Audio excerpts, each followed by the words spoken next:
Mm. Don't move my phone. What's up, you guys? Please let me know if you can hear me well in the comments.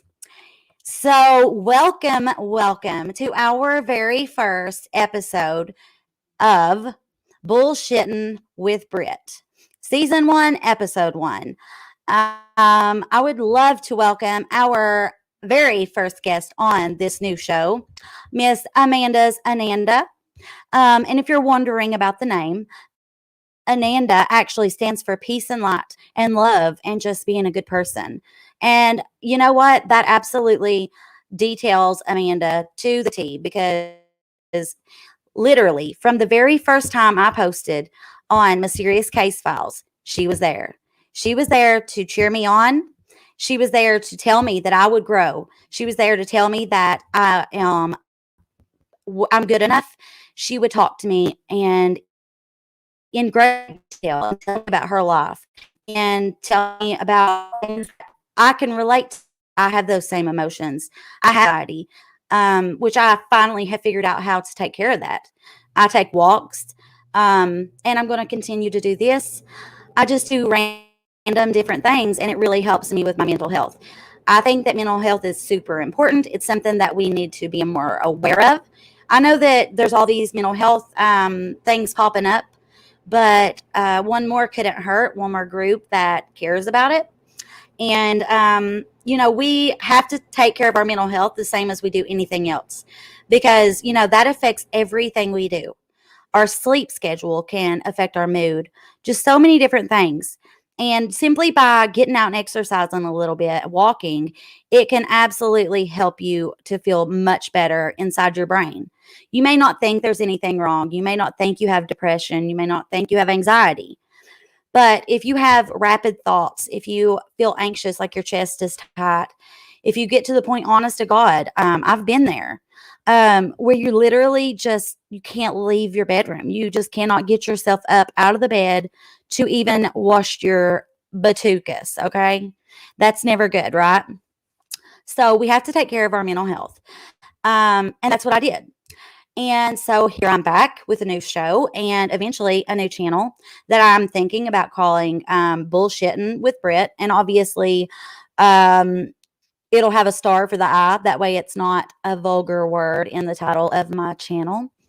But on that channel, we will be doing these episodes along with an MMA special that I will do on Fridays to talk about Saturday's up and coming either fight night or pay-per-view from the UFC. And if there's any like good fighters from PFL, like for example, let me think, like Anthony Pettis, when he fights in the PFL, I will discuss that match. And I may even do like a reaction, like live reaction to the fights. This weekend, Marvin Vettori is facing Paulo Costa, and it's pretty crazy because Paulo Costa, when you do this, when you fight in mixed martial arts, the same as wrestling or anything else, you have to make weight, right? Depending on what weight group you're in. And they're in middleweight. So they are supposed to weigh between like 180 to 185 pounds. And he knows this. He has never had an issue with making weight. I mean, it's hard on him because he's a big boy. Before he started Paulo Costa anyways. Before he started fighting in the UFC and mixed martial arts in general, he was actually a bodybuilder. Like that's what he done. He didn't play basketball, football, none of that. He was a bodybuilder. And then he transitioned over to MMA, right? And anyhow, so he just comes out like nonchalantly because since he's been beat by Israel Adesanya, who is actually the middleweight champion, ever since then, like he is just absolutely fucking like crazy. He don't seem to have a grasp on life. Like he just comes in there and is like, I don't think making weight is not in the on the schedule. I'm not going to be able to make it because I'm like 96 kilos, which is 211 pounds, which is well, actually it was 95 kilos, is 211 pounds, which is absolutely like obviously 20 some pounds overweight, right? So they decided to do a catch weight at 195. So that's going to be exciting. And there's some other pretty exciting people on the card. So that will be on Friday. But, what, Dad? No, they're not. They're fighting at 195. Well, Eric says that they're fighting at 205, so I guess we'll see. And shooting the shit with Britt. Oh, I fucking love that. Maybe that's the name of the channel, and then we can do bullshitting with Britt. Fuck yes. Okay, gotta write that down. Dad, bring me an ink pen real quick, please. Because if I don't, I'll forget it. So, anyways, you guys, welcome. I have missed you all. Hopefully, we can get back everyone that used to be part of our group, a part of our community. I miss everyone, even those that maybe thought bad of me for a little while and then realized that I was absolutely being transparent with everyone. Yes, maybe a little off my rocker because, I mean, who the fudge wouldn't be under all that stress, pressure, all those lies, allegations, just absolute bullying. You know what I'm saying? Which I'm over it. And I actually forgive those people. And I hope that they're doing well. And I hope that they do even better in the future. I really, truly do, because I would not wish what's happened to me on anyone. Never, ever, ever, ever, ever. Not even my worst enemy. So, yeah. Welcome. Let's see, here since the beginning. Yes, you have been, Alexis. Welcome, my darling. And Miss Michelle Crawley, she has been a big supporter of mine, just like Amanda since the very beginning. Also, Alexis. I mean, so many of you guys, like, and Hippie Sissy. I love you all. But let's welcome our beautiful, smart, funny, just like Brittany, like literally we're the same person. Someone who is kind and loyal and just amazing. Let's welcome Miss Amanda's Ananda. Dun, dun, dun. Amanda. I think what you meant to say was same person, same soul, just two different bodies or vessels. Girlfriend. But hello, everyone. Yes, I hope everyone's doing okay. Me and Britt wanted to come on here really quick. I won't be on here long because I had to go to a doctor's appointment, but I will be on here up until my auntie pulls up to pick me up. And we just wanted to come on and talk to you guys. And everyone, please be sure over on my channel, me and Britt went live a few hours ago over there, and I would love for everyone to check it out. I went ahead and I also posted it in my community page. And anyone who supports me, if you support me, I ask that you please come and support my other half, you know, and subscribe to her if you haven't subscribed to her already. And just go and like our video, go and share our video, go and comment on our video, just whatever. We would really, really greatly appreciate it. Any support is absolutely 100% appreciated. I'm gonna be and soon Britt's gonna start having she doesn't have it right now, but like how I have my Cash App and all my stuff, like Britt's gonna be getting that soon too. And so we appreciate that shit too, y'all. Yeah, absolutely. I mean, we are struggling artists. Might as well be sitting on the street with a guitar. Sadly, I don't even remember how to play my guitar. I've never even played a fucking guitar, but we are artists, damn it. We can get some poetry. We can come on here. And an artist is just anybody that can enlighten someone or empower someone that wants to create. Or, you know, that's what an artist is, honestly. And we do that. Or feel something, any emotion, whether it's happiness, sadness, whatever. If you're creating something, which can be anything, it can even be just words that you speak, which is obviously what we're doing. But that can be art. But my favorite is when I get to create the videos for you guys over the cases or over something else. I really, truly miss doing that, editing it. Maybe I'm not the best editor, but what I did know how to do, I absolutely enjoyed it. And I think you guys did as well. So Britt always said good with your crime. What is it, babe? I said Britt always does good with true crime. Always. Oh, you are just too much. I just love you. And Amanda actually has started doing, I think it's tarot cards. Yep, tarot card readings. Tarot card reading, teaching, healing. Yep. And I was thinking that I start doing the readings and Britt start doing the true crime part. Yeah. So once before I had someone on that done it, and it was awful. It went south fast, right? It was a mess. But Amanda, however, is actually really good. And I say that with absolute honesty. Like, I'm not just saying it because I love her. I'm not just saying it because she's my friend or because she's on here or any of that. Like, I'm straight up. If she was shitty, I would tell her. I I don't even need the cards. I can channel without the cards. Yeah.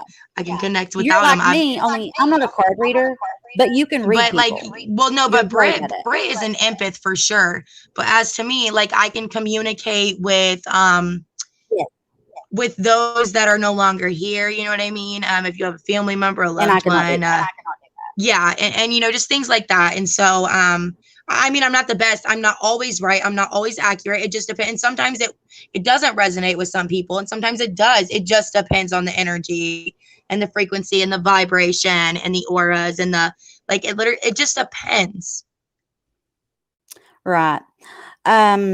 Michelle Crawley says, Britt, you have a bit of feedback going on. I'm sure I do. It's okay. We don't care. Unless it's good, let me know. If it's good, let me know. If it's bad, just let me know who it was. That's interesting because then I can get a great laugh from it, you know, because I assumed that would happen. But like I was saying, I no longer give anyone the power over me to like control my emotions and how I'm living my life. I will never again give anyone the opportunity to ruin what I have built for me and my family, for you guys, for my friends, for everyone to come and enjoy. Because honest to God, that's what my channel became. It was a place for us all to get together and just have a discussion. It was a place for us to get our minds off of life. Yeah, to shoot the shit. Shooting the shit with Britt. I'm absolutely going to make that the name of the channel. So yes, that's what it should be. Shoot the shit with Britt, because it rhymes. Seriously, yes. That's what it is. Brittany, make that. Shoot the shit with Britt. Oh, sound feedback. Laugh out loud. Oh, okay. Hang on. That's what's going to be. I'd say that we need to mute when we're talking like we talk. Maybe that's the problem because I quit doing it. I was doing it. Okay, Michelle, listen, we're going to, when I'm talking, she's going to mute. And when she's talking, I'm going to mute. Can you tell me right now at this very moment if it sounds clear or not? I've been muted, baby. Right. That's why I wanted to tell me if it sounds clear now. So that way we can see if that's the issue or if I need to go out and come back. Because that's possible where I'm using my phone as a hotspot. I'm gonna, baby girl, you go to skip a little bit on here, but every word that you say is still made out. You get what I'm saying? Whenever I start to talk, like, I know you mute, and whenever you talk, I mute, and so it's fine. Like, I can hear you perfectly through my end. I don't know about everybody else's end, but I can hear you perfectly fine. Amanda, I want you to take over and just discuss a little bit about what we did last night, because that's what I want to start with, just to kind of get people to go watch that after this. So give me a moment. I'm going to go out and Amanda's going to take over. Okay. Love you guys. Be right back. Okay, you guys. So first off, when I am like because I do any sort of live streaming through my phone, I don't have like a laptop or anything like that. So when I'm on my own channel or whatever, live streaming, I can see your guys' chats and I can comment back to you guys in the chats and things like that. But when I'm on someone else's panel, I can see your guys' comments, but I just cannot reply to them inside of the comments, if that makes sense. So I just want everyone to know that I've seen you. Hippie Sissy, I've seen you. Michelle, I've seen you. What was your name? Darlene or Darlene? Sorry, baby. I don't remember because I'm not looking at the chats right this second. It's Darlene. Alexis. Yep, Darlene. Alexis. Thank you, baby. Yep, and Alexis. I see all of you guys, and I just want you to know that you are not being ignored. It's just that I cannot comment back.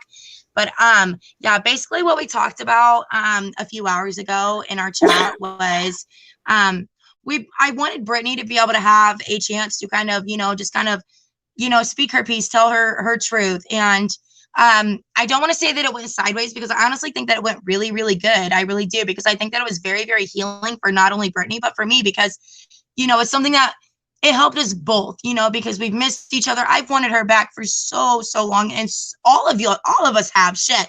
Even the ones that say that they don't want her back, bitch, you do.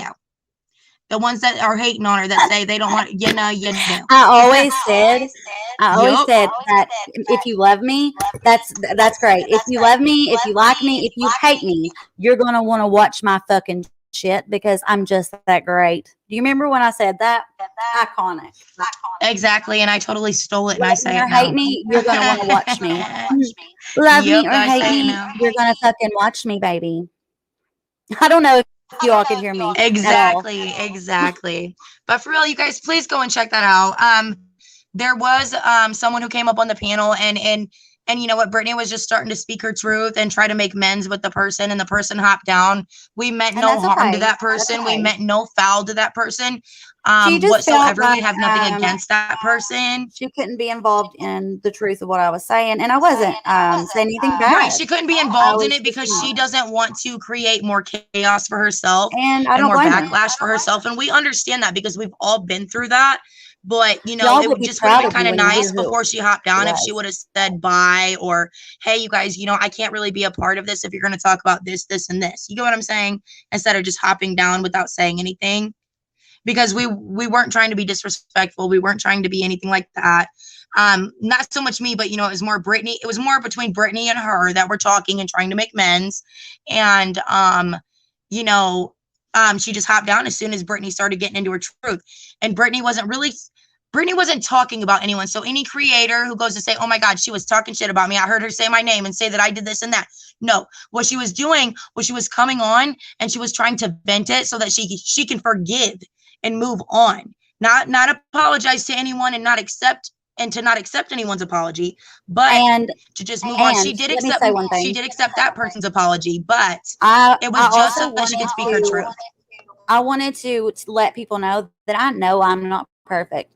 I know in that situation, all those situations, at at some point, I was just absolutely mind boggled. I didn't know if I was coming or going. I was so stressed, aggravated, depressed, crying all the time.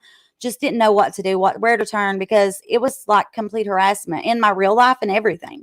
My child was involved, like it was More than awful, right? harassment. And people were trying to say that what they were doing to me, that I was doing to them, which was not true and not fair. I am, if anything, I'm honest and I'm loyal. Am I perfect? No. Have I fucked up? Yes, I do. But I know that there were things that I did not handle the way maybe I should have because I was just But so the upset, difference right? is, Brittany, is you come on here and you always tell the truth. As soon as you fuck up, you come on here and you be like, hey, I I fucked up, take or hey, I did this. responsibility Exactly. because I'm a grown fucking woman. And that's what a grown woman does. If you fuck up, you say, hey, I did this, I'm sorry. And that's just how I am. And like this whole situation, right? I have forgiven everyone involved. But last night, someone that played a huge role in the torturing of Brittany, the ruining of Mysterious Case Files, the loss of everything that I worked for and you all helped me work for and build. Um, hello, Loveland. Oh my God. It's been Right, because forever. she no longer has her channel. Brittany, my But aunt's here, yeah, baby. so I gotta go. So I gotta go to my okay, I love appointment. But as you. soon as I get to the Oh, hospital, I'll have Wi-Fi there so I can totally come and talk to you if you're still yes. on it. It'll take me about 10 minutes to get down to the hospital. But I love Okay, you guys and I'm I'm here. so sorry. My aunt's outside honking. Mwah. And thank you, baby, for having me up here. I love you. Everybody go check Oh, out I our love live you from too, earlier. baby. Yeah, go check out Bye, our live from baby. last night after this, and be sure you subscribe to Amanda's channel. Love you. Okay, so now it's just us, guys. What I was gonna say, the person that was on there, you know, we made amends, and I'm so thankful that we did. Um, she was kind to me. She actually apologized. She said she had before, but of course I didn't see it because I have literally not watched any content from our community since like I left. Even though I would pop in every now and then, I still did not watch anything. I just couldn't bring myself to. I was so fucking heartbroken and crushed. It took like literally took the air out of my lung to lose that channel, to lose you guys, to lose everything, to be scrutinized and terrorized for something literally that I didn't do. Well, different things. That's the worst part. It was just anything and everything they could do and say to ruin me because I was growing at a pace that they did not like, right? And I allowed them to come into my life. I brought it on myself because I trusted too much, right? So I do take responsibility for anything that I did. However, some of the stuff that was done and said, there is absolutely no excuse for that. And I Alma, not at all. In no fucking way, shape, or form in the need to apologize to anyone for that stuff, because that shit is like literally illegal, right? Um, but whatever. We've moved on. We've moved past it, and I'm thankful for that. And I'm so glad to be back with you guys. This does have to be brushed over, obviously, and I'm glad it has been. But it felt really good because of what happened with that individual before. It felt absolutely wonderful to get it out of the way and to be on at least good terms, right? On level land. She knows who she is, and I still want to say thank you for, um, being a woman and apologizing to me, and also not denying the fact that, you know, you didn't play it down like I thought you would. I thought you were going to try to act like you were completely innocent, and you didn't. And I appreciate that. Because that's what all I want is just somebody to be honest and apologize, if they did anything. If not, you don't owe me shit, right? But how is everyone? Come back and take over these YouTube streets. Brittany, I watched you from when you were on the road. Hope you're on more. Oh, Deline, is that how it's pronounced? I am here, baby, and I don't plan to go anywhere. I said that before, but I'm dead serious. I don't plan to go anywhere. I'm going to start back over. I'm going to work very hard for you guys, and I will never trust anyone to use any bits of their content without a written, legal, mutually signed agreement that I can use, in court if need be, right? Yes. Okay. Awesome. So can you guys hear me good? I absolutely hope you can. My goal is to get back all of our people that, was in our community before. I miss all of you, even the ones that maybe fell for the lies and stuff and then realized that I wasn't lying and that these things did happen and, all of that. Like I said then, I said karma will get you, and it did. I said that they would continue since I left. After a little while, they would move on from me to someone else, and they did, because it's a pattern. And now the other people have started to do it too, I suppose, and they have now turned against each other. I said that would happen. I hate it. I wish we all could just get along. That was like how I got introduced to one of those people. I thought she was being bullied and hurt and this and that, and it made me sad. So I reached out, and I should have known then to just stop, but me being me, I allowed it to go on, and I helped two people like squash some beef and all kinds of stuff, right? And I'm proud of that. I still am, but I don't get why turn on me. And I guess I do, because that money needs to go in her pocket, she thinks, and that's what it was all about at that point, right? Did they? I haven't kept up. Interesting. Yeah, they now are enemies, like talking about each other, fighting with each other, and all that shit, I reckon. I didn't know until literally last night when I came back and done the live with Amanda. She really wanted me to be on her channel first. So, she was like my first, one of my first real supporters. So, of course, and I encouraged her to create a channel because she would talk to me about how she wanted to. And I would tell her, you can do it. Anybody can. You just have to be dedicated and really try hard and be passionate. If you're not passionate about this subject, find a different subject or something else. This is my passion. Crime, and just discussion and, friendship and bullshit and talking about things, coming together as a little community to be there for one another, somewhere we can all talk and just be awesome, right? I'm still that Brittany that loves everybody because I do love you all. Yes, I have buttoned up a lot because sadly it had to be done. You never know what's what, who's who on the internet. And the internet can be such a savage ass place, right? It can really literally take you down to your knees. But anyhow, so this is episode 1, season 1 of Bullshitting with Britt. Hopefully our guest will be back. If not, that's okay. We had her on, right? So anyways, it's hard to keep up with who talks to who and it really is. And it's really not even important. I don't want to know. Before I had a group of moderators, which half of them I still talk to and are great. They're amazing and I love them. They were there for me and they didn't turn their back on me.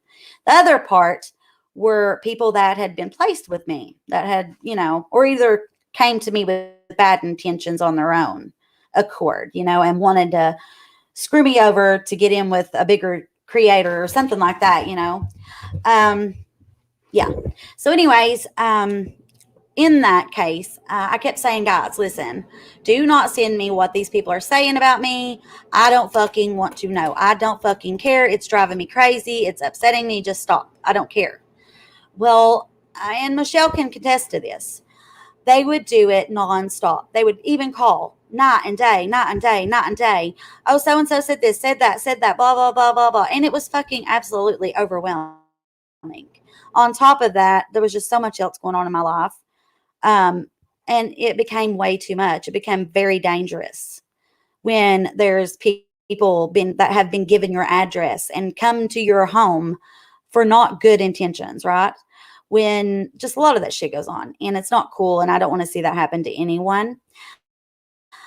So if you have been in that situation or are in that situation and you need someone to speak with, you need someone to be there for you, I promise you I will be there for you and will not bring up anything that anyone else has said about you ever.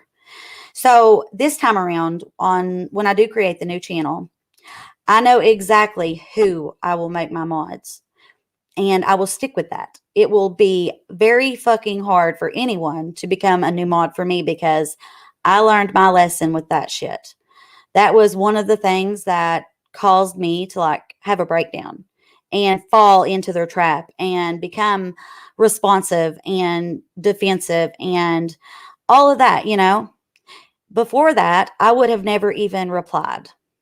I remember one mod doing the rounds, right? Yep, Michelle, you're absolutely right. Hated what they did to you. So happy you're back. Oh, thank you. I don't want every show to be about what happened then, but I've tried to come back several times and each of those times I wasn't dedicated. I didn't have anything to inspire me necessarily other than just missing you guys. And I still was traumatized. Honest to God, I believe it traumatized me for some good time.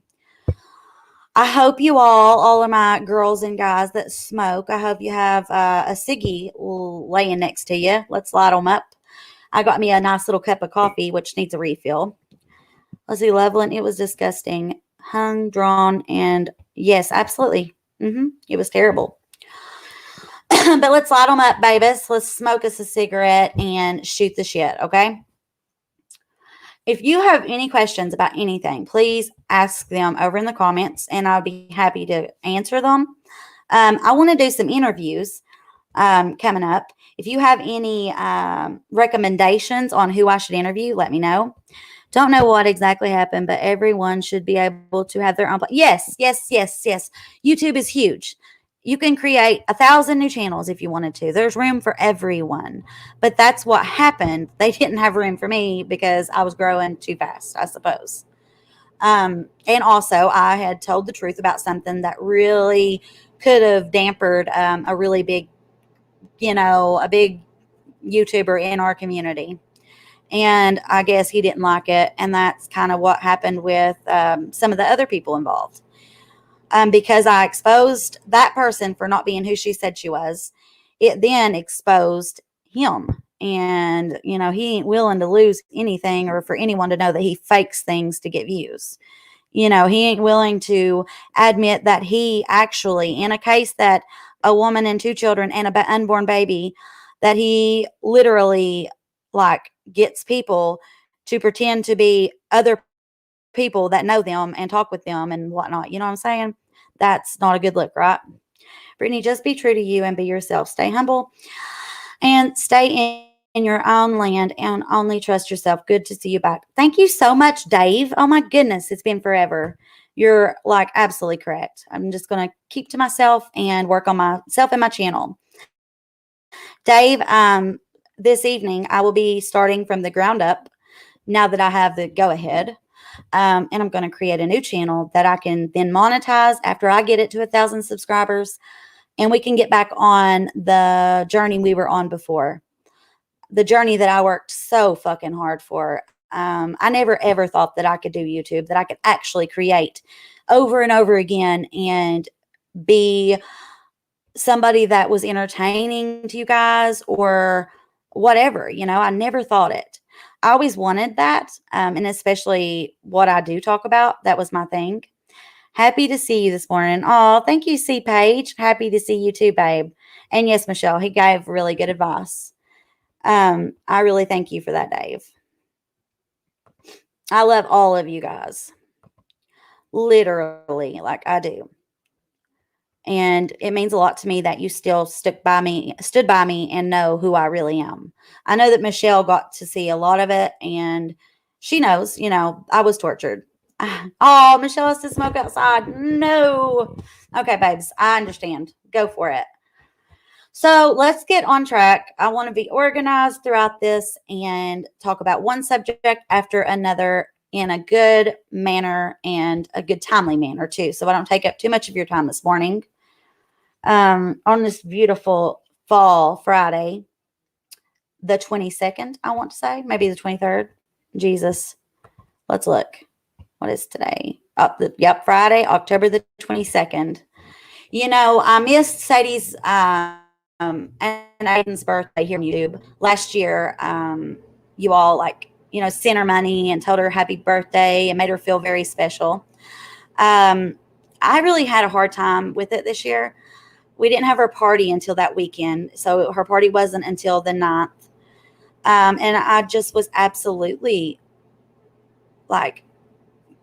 I don't know how to explain it, but realizing that it had been 10 years since I held Aiden, that had a huge impact on me. I wasn't expecting it to feel the way it did because each year it kind of got not easy, but easier to deal with my life. And that, the fact that I had lost a child.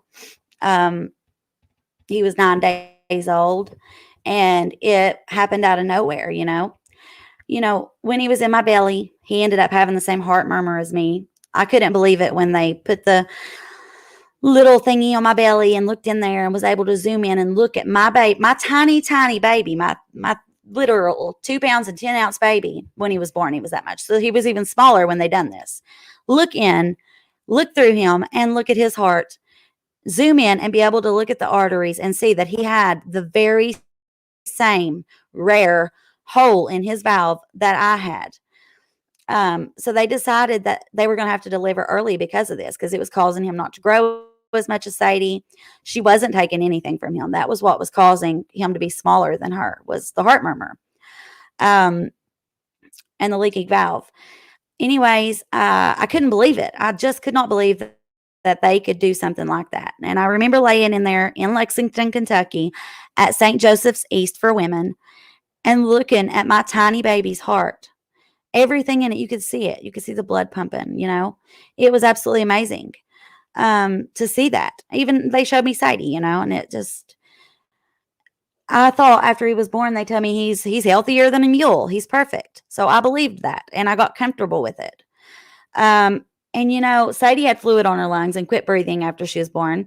So we couldn't hold her for several days. But Aiden, they allowed us to hold him early on, quick.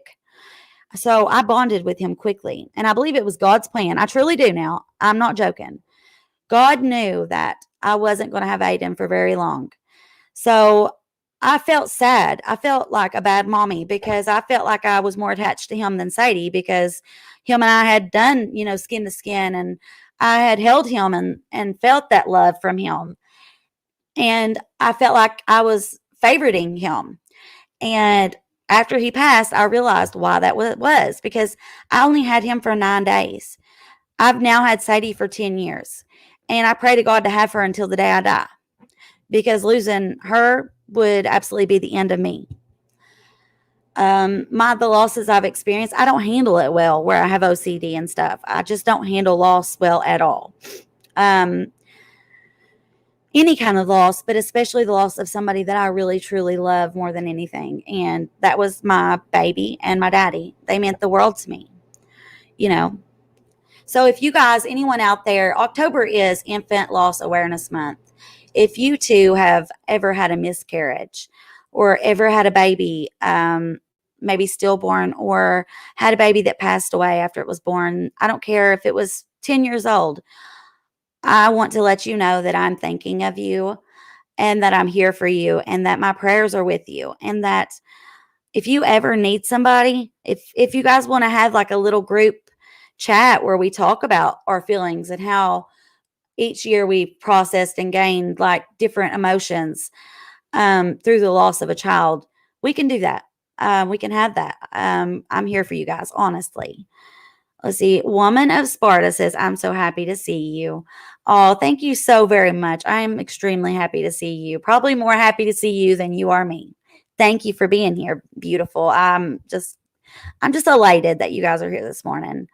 And I was impressed last night to see how many people actually wanted me to come back and was happy that I was back and appreciated me and apologized, for maybe falling for some things, you know. But like I said, I'm not perfect either. And shit happens, right? I'm forgiving and it's all in the past, right? It's squashed tomatoes for me. Yeah. So, anyways, I want to get back on topic. Brian Laundrie. I wanted so badly for his dumbass to be alive. I wanted that so much, but deep inside, I knew that he was a coward, and that he was a pussy. You can tell in the footage where he's there with the cops. He was being fake as fuck. Absolutely. Nervous because, and they thought he was on fucking drugs. Maybe he was. Let's see here. My mom lost my brother at 6 to cancer. That's been my biggest fear since 11, that I'd lose a child. I'm so sorry. Oh my God, I'm so sorry, hippie sissy. If you ever need to talk, same for you, baby. Come right on and we'll talk, because that is very hard. And it's a terrible feeling. Hello, Sonia. See, I think you should call your new channel Mysterious Case Family. Oh, thank you for that. I'm going to write it down. I really do like that as well. I also have Shooting the Shit with Britt. What do you think of that? Do you think it's too much? And obviously the shit would not actually be spelled out as the cuss word. It would have a star for the I. That's how they do it, I guess. But I do like that, so I'm writing it down. And if any of you have a recommendation of a name for our channel, you let me know and I'll write it down. Oh, good morning, Sonia. How are you? Mysterious. And it's also like, brings me back to our channel, MCF Family, right? So, Mysterious Case Family. Perfect. Mysterious Case Family.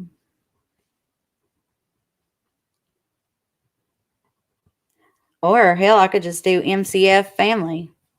You'd still be MCF if you call it that. Exactly. That's so smart. Thank you for that. You're amazing. I appreciate it. Right. There may be a channel called that, but I doubt that there's a channel called Shooting the Shit with Britt, right?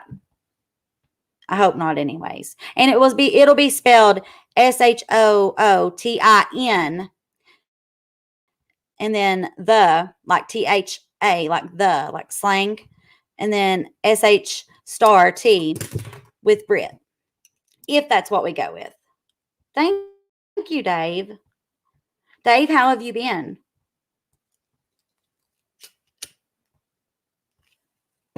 I hope you've been well. I hope everyone has. But like I said, guys, if you have any recommendations for the new channel's name, let me know. I really want to get it created. I said I was going to wait and see how things went. But after last night, like diving in deep and even talking with someone from the past that really come after me in a very vicious way. But I understand, like, I don't want no hate for her for that. That's not what I'm looking for at all. I have forgiven her. So I'm asking everyone else to forgive her. You don't have to like her or watch her or subscribe to her, nothing. But, let's just let it go. Let it go. I thought about calling it like, too. There was another thing I was thinking, like, like Let It Go with Britt, or like Let It All Out, or something like that. I don't know. I just wanted something that would be neutral so that we can have our crime talk, and also we can talk about other things. We can have our discussions. I can talk about any drama in something, whatever, or news. Really not drama, but let's say news. The news of things that are going on. And then also like I said, I am going to start on Fridays doing MMA hour where we discuss the fights and stuff, because I love it. And I don't think that I would ever make it to like a big promotion, obviously, because of my health. I literally have like one lung. I had open heart surgery. I've had a heart attack. I have a tumor that is still half there, but has to be removed strategically very soon. And maybe after that, though, I was thinking that I would be able to fight in like a low promotion, like a local area place, or down there in what is that place called? Oh, la, la, la, la. It's in Mississippi, I want to say. Hey, Eric, Daddy, Eric, what is that place down there in? I think it's Mississippi, where like bare knuckle fights and all that, and like where Jorge Masvidal has his fights. Biloxi. Yeah, Biloxi, Mississippi. I may try to go there and do it, but I've been trying to get in shape, lose weight, run, walk, all that good shit, and train. Train jujitsu, and I really, really, really want to find an actual Muay Thai coach. And judo. Love judo, because if you know how to fucking toss somebody with your hips, get them down, put them in an arm bar, you're good to go. And it's crazy, but I was listening to Lauren Murphy. She just fought against Valentina Shevchenko for the women's, I want to say strawweight. Dad, is Valentina the strawweight champion, or is that Rose Namajunas? I don't know either. There's flyweight. I think Rose is flyweight and Shevchenko is Jesus, I just forgot what I said. Oh, strawweight. It may be mixed up, but whatever. You know what I'm saying. You get what I'm saying. Anyway, she fought against her. And if you know who Valentina Shevchenko is, and you have watched her reign here in the UFC since she went down to this weight and got this belt, she is absolutely invincible. She's fucking untouchable. And it's very like inspiring. But I have to say, even though Lauren Murphy did not win, she inspired the shit out of me. She talked about her life and how troubled it was, and how she didn't begin like her journey in mixed martial arts until she was older. She was almost 30. I'm 30. Her first actual fight, she said, was when she was 30. If she could do it, surely I can, as long as I can pass a physical. Whether or not I can, I don't know. But I'm praying to God in heaven above that I could pass a physical and be able to do it, because it's something that I'm super passionate about, just like these crime cases, these murders, and being with you guys and having these conversations. And I'm going to do it. I'm going to work my ass off, and I'm going to do it. My biggest like dream would be one day to be in the UFC. But considering the fact that I'm already 30, I would have to go in, fucking hip toss the shit out of some girls, put them in some arm bars, and be done within less time than Ronda Rousey did, right? To be able to get to the UFC in a feasible amount of time, considering my age and my health. Now, can we do it? I don't know. Probably not. But am I going to try? You fucking bet your ass I am. However, now Bellator, they are way more accepting of older people, older fighters. And apparently they're really family oriented. Like, they're good to the people in their, their organization, and they care about their family and their kids. And I love that.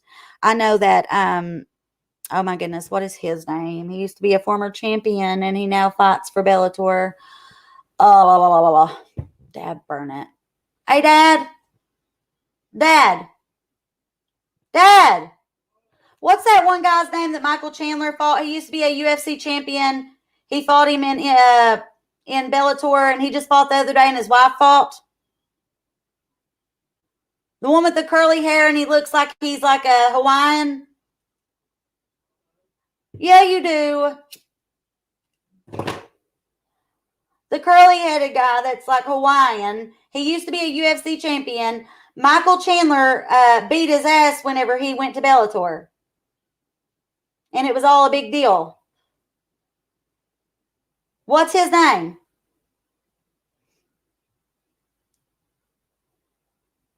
Huh? Wow, what a help he is. Okay, hang on. I'm going to have to fucking look it up, I guess. Jesus. Michael. Oh, and do you all know who Michael Chandler is? Oh, my goodness. How inspiring he is. Michael Chandler. Michael Chandler beats former UFC champion. No, not Eddie Alvarez. No. Oh, Jesus. What's his name? Benson Henderson. Yes. Okay. Sorry about that, you guys. I know that took far too long.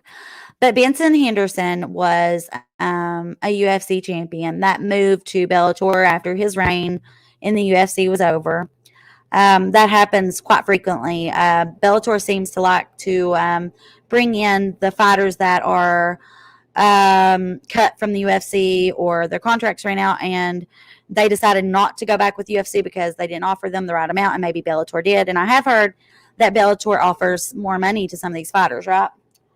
And that they're better to them all around. I don't know. I love the UFC, right? I love Dana White. I think that he's a badass. I think that he handles his shit so that people don't try to run over him or get what they want. Does he make differences? Yeah, and he don't even give a shit like he does. But, that's how it works. If you work hard enough, you'll get your way. And for the people that don't, I mean, they can't expect the same treatment, right? But anyway, back to what I was saying. I would like to at least one day maybe fight in Bellator. Maybe hell, I'll just do bare knuckle fighting, I'll go down to Jorge Masvidal's new MMA. He's got bare knuckle MMA, right? Can you believe that? I think that I'm going to go for that because he needs new fighters, right? So I'm going to train for over a year and then I'm going to do my best. I'm going to get in contact with them. I'm going to reach out. Maybe our channel will have grown a lot by then and we can. Let's see. Rose is a strawweight champion. Yes. Okay. Bam. So that means is, let me just look it up real quick because I get confused on the belts with the women's. Except for fucking Amanda Nunes, obviously. I don't like her. I really don't. And I think that Valentina beat her the last fight. And really, she done all right the first time. But the second fight, Amanda lost 100%. Valentina Shevchenko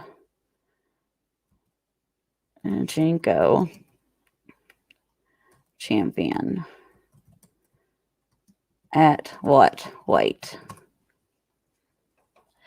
Shevchenko, 22-3. So she's won 22 of her matches. She's lost 3 times. Continue to make a claim with her performance that she's the most dominant UFC champion, regardless of gender or weight. Following a 4th round TKO of Lauren Murphy, the 125-pound title bout served the co-main event. Well, that still don't tell us. What the fudge? Let's see. Flyweight. Yes. Okay. I was right. So, let's see. She's currently competes in the women's flyweight. Yeah. Okay. Valentina Shevchenko is the flyweight champion and Rose Namajunas is the, strawweight champion. Right. I believe that's how it works. But let's read the rest of that comment. Hey, Britt, do you remember I sent you the UFC links for on Facebook? You need to look up to a Wimp Warrior program that started in the Conor McGregor gym. They're now doing it at different gyms around the U.S. Let's see, you need to look up the Wimp to Warrior program that started. I know that he apparently has an app. If any of you guys are also, any of you women are also interested in it or men, that's something to look into. Maybe you can do it with me. But I didn't know about this Wimp to Warrior program that started. I doubt there's any near me, sadly. We do have, like I said, though, some trainers locally. Actually, the guy who bought my trailer that I'm trying to get moved as soon as possible. He used to do jujitsu with Eric. They would go to Huntington and practice. And another thing, it's so crazy. One of like the guys who made it to the UFC, I cannot freaking my brain, like, you know, where I've been through like a lot of tragic shit. It seems like I'll like my brain puts all that away so that I don't like remember a lot of the details. And it seems like every time it happens, I forget more and more and more. Or maybe I'm just getting Alzheimer's. I don't fucking know. Eric said that the time that I was so sick and my fever went up, it was like 105, that could have caused me to have memory loss. Maybe that's it. Who knows? But I have such an issue with remembering names. That's why I like to usually write down this shit so that I can refer to it and not sound like a complete dipshit when I talk to you guys. Oh, goodness. Oh, shit. So anyways, like I was saying, the UFC champion, Oh, Lauren Murphy.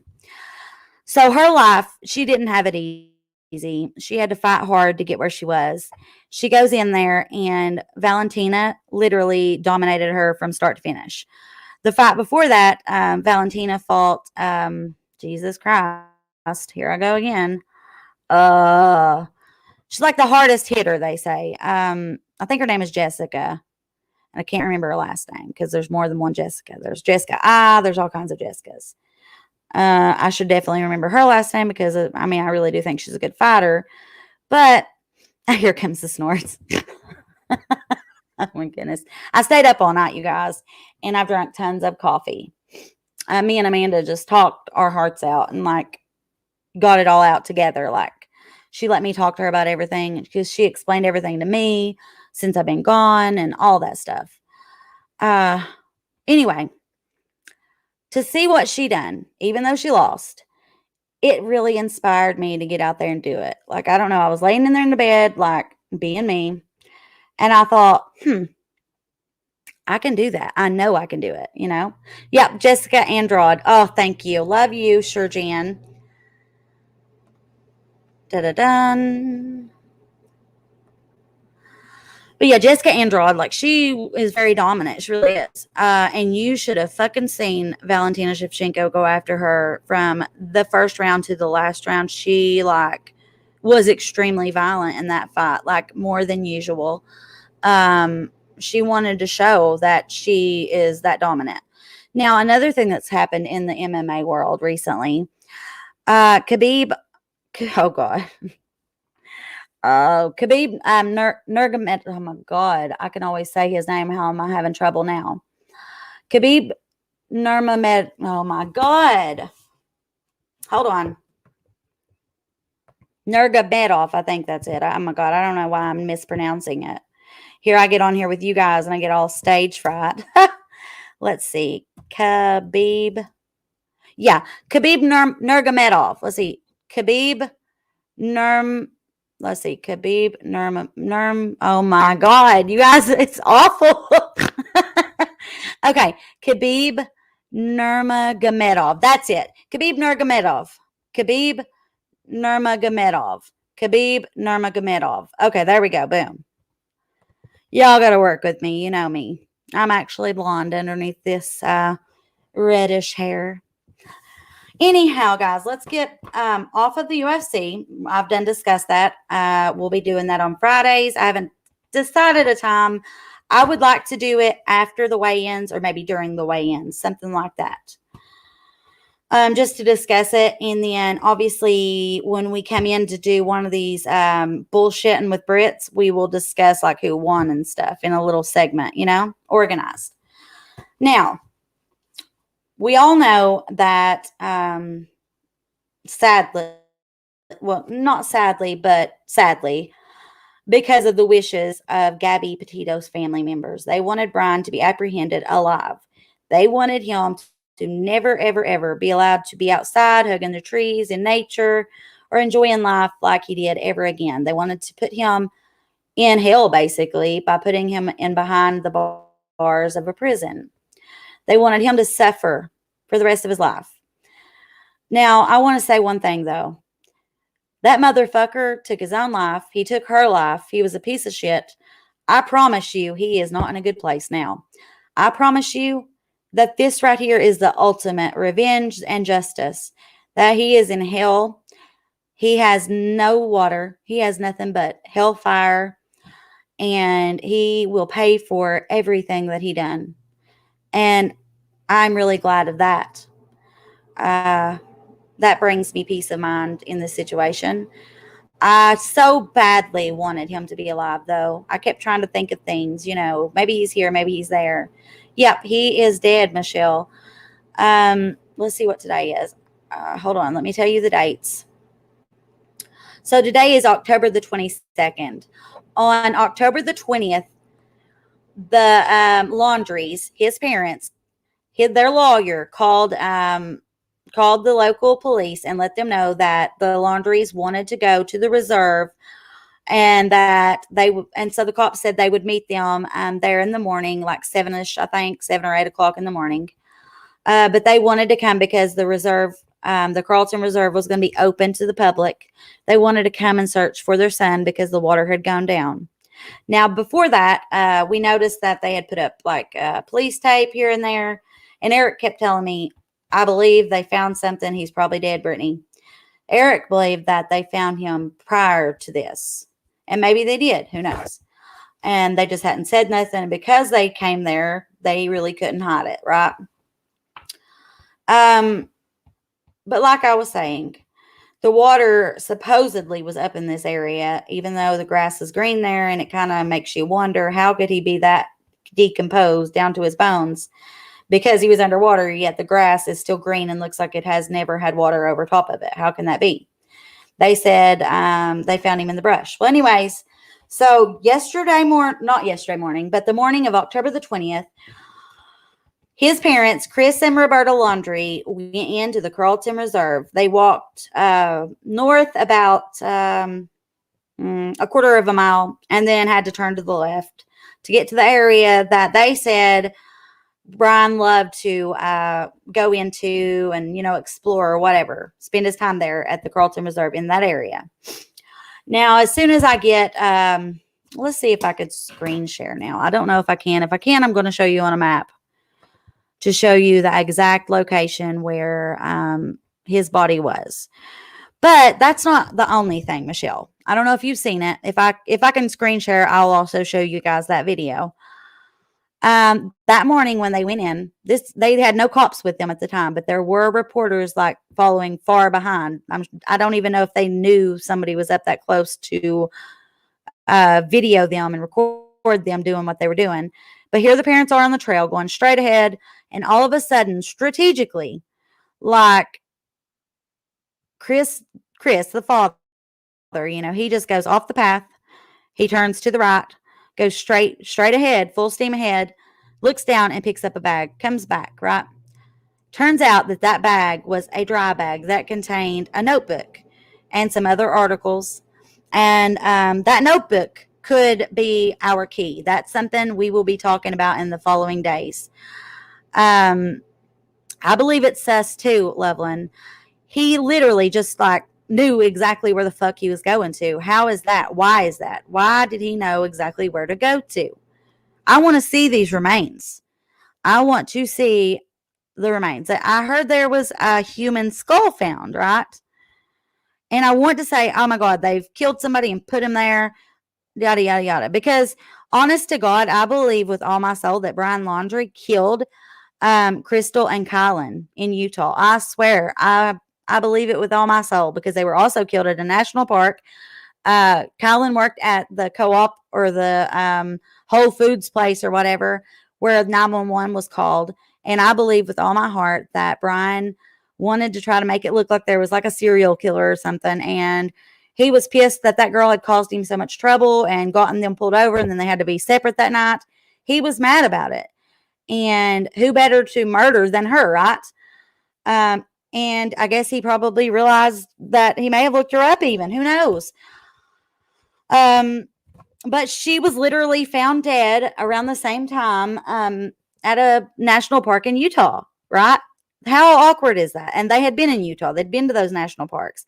And they had obviously been to the Whole Foods and the co-op where she worked and where 911 was called because they were being physical with one another and the argument was getting intense.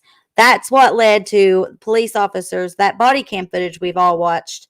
That's what led to that because 911 had been called, right? Let's see. But what if the notebook is ruined?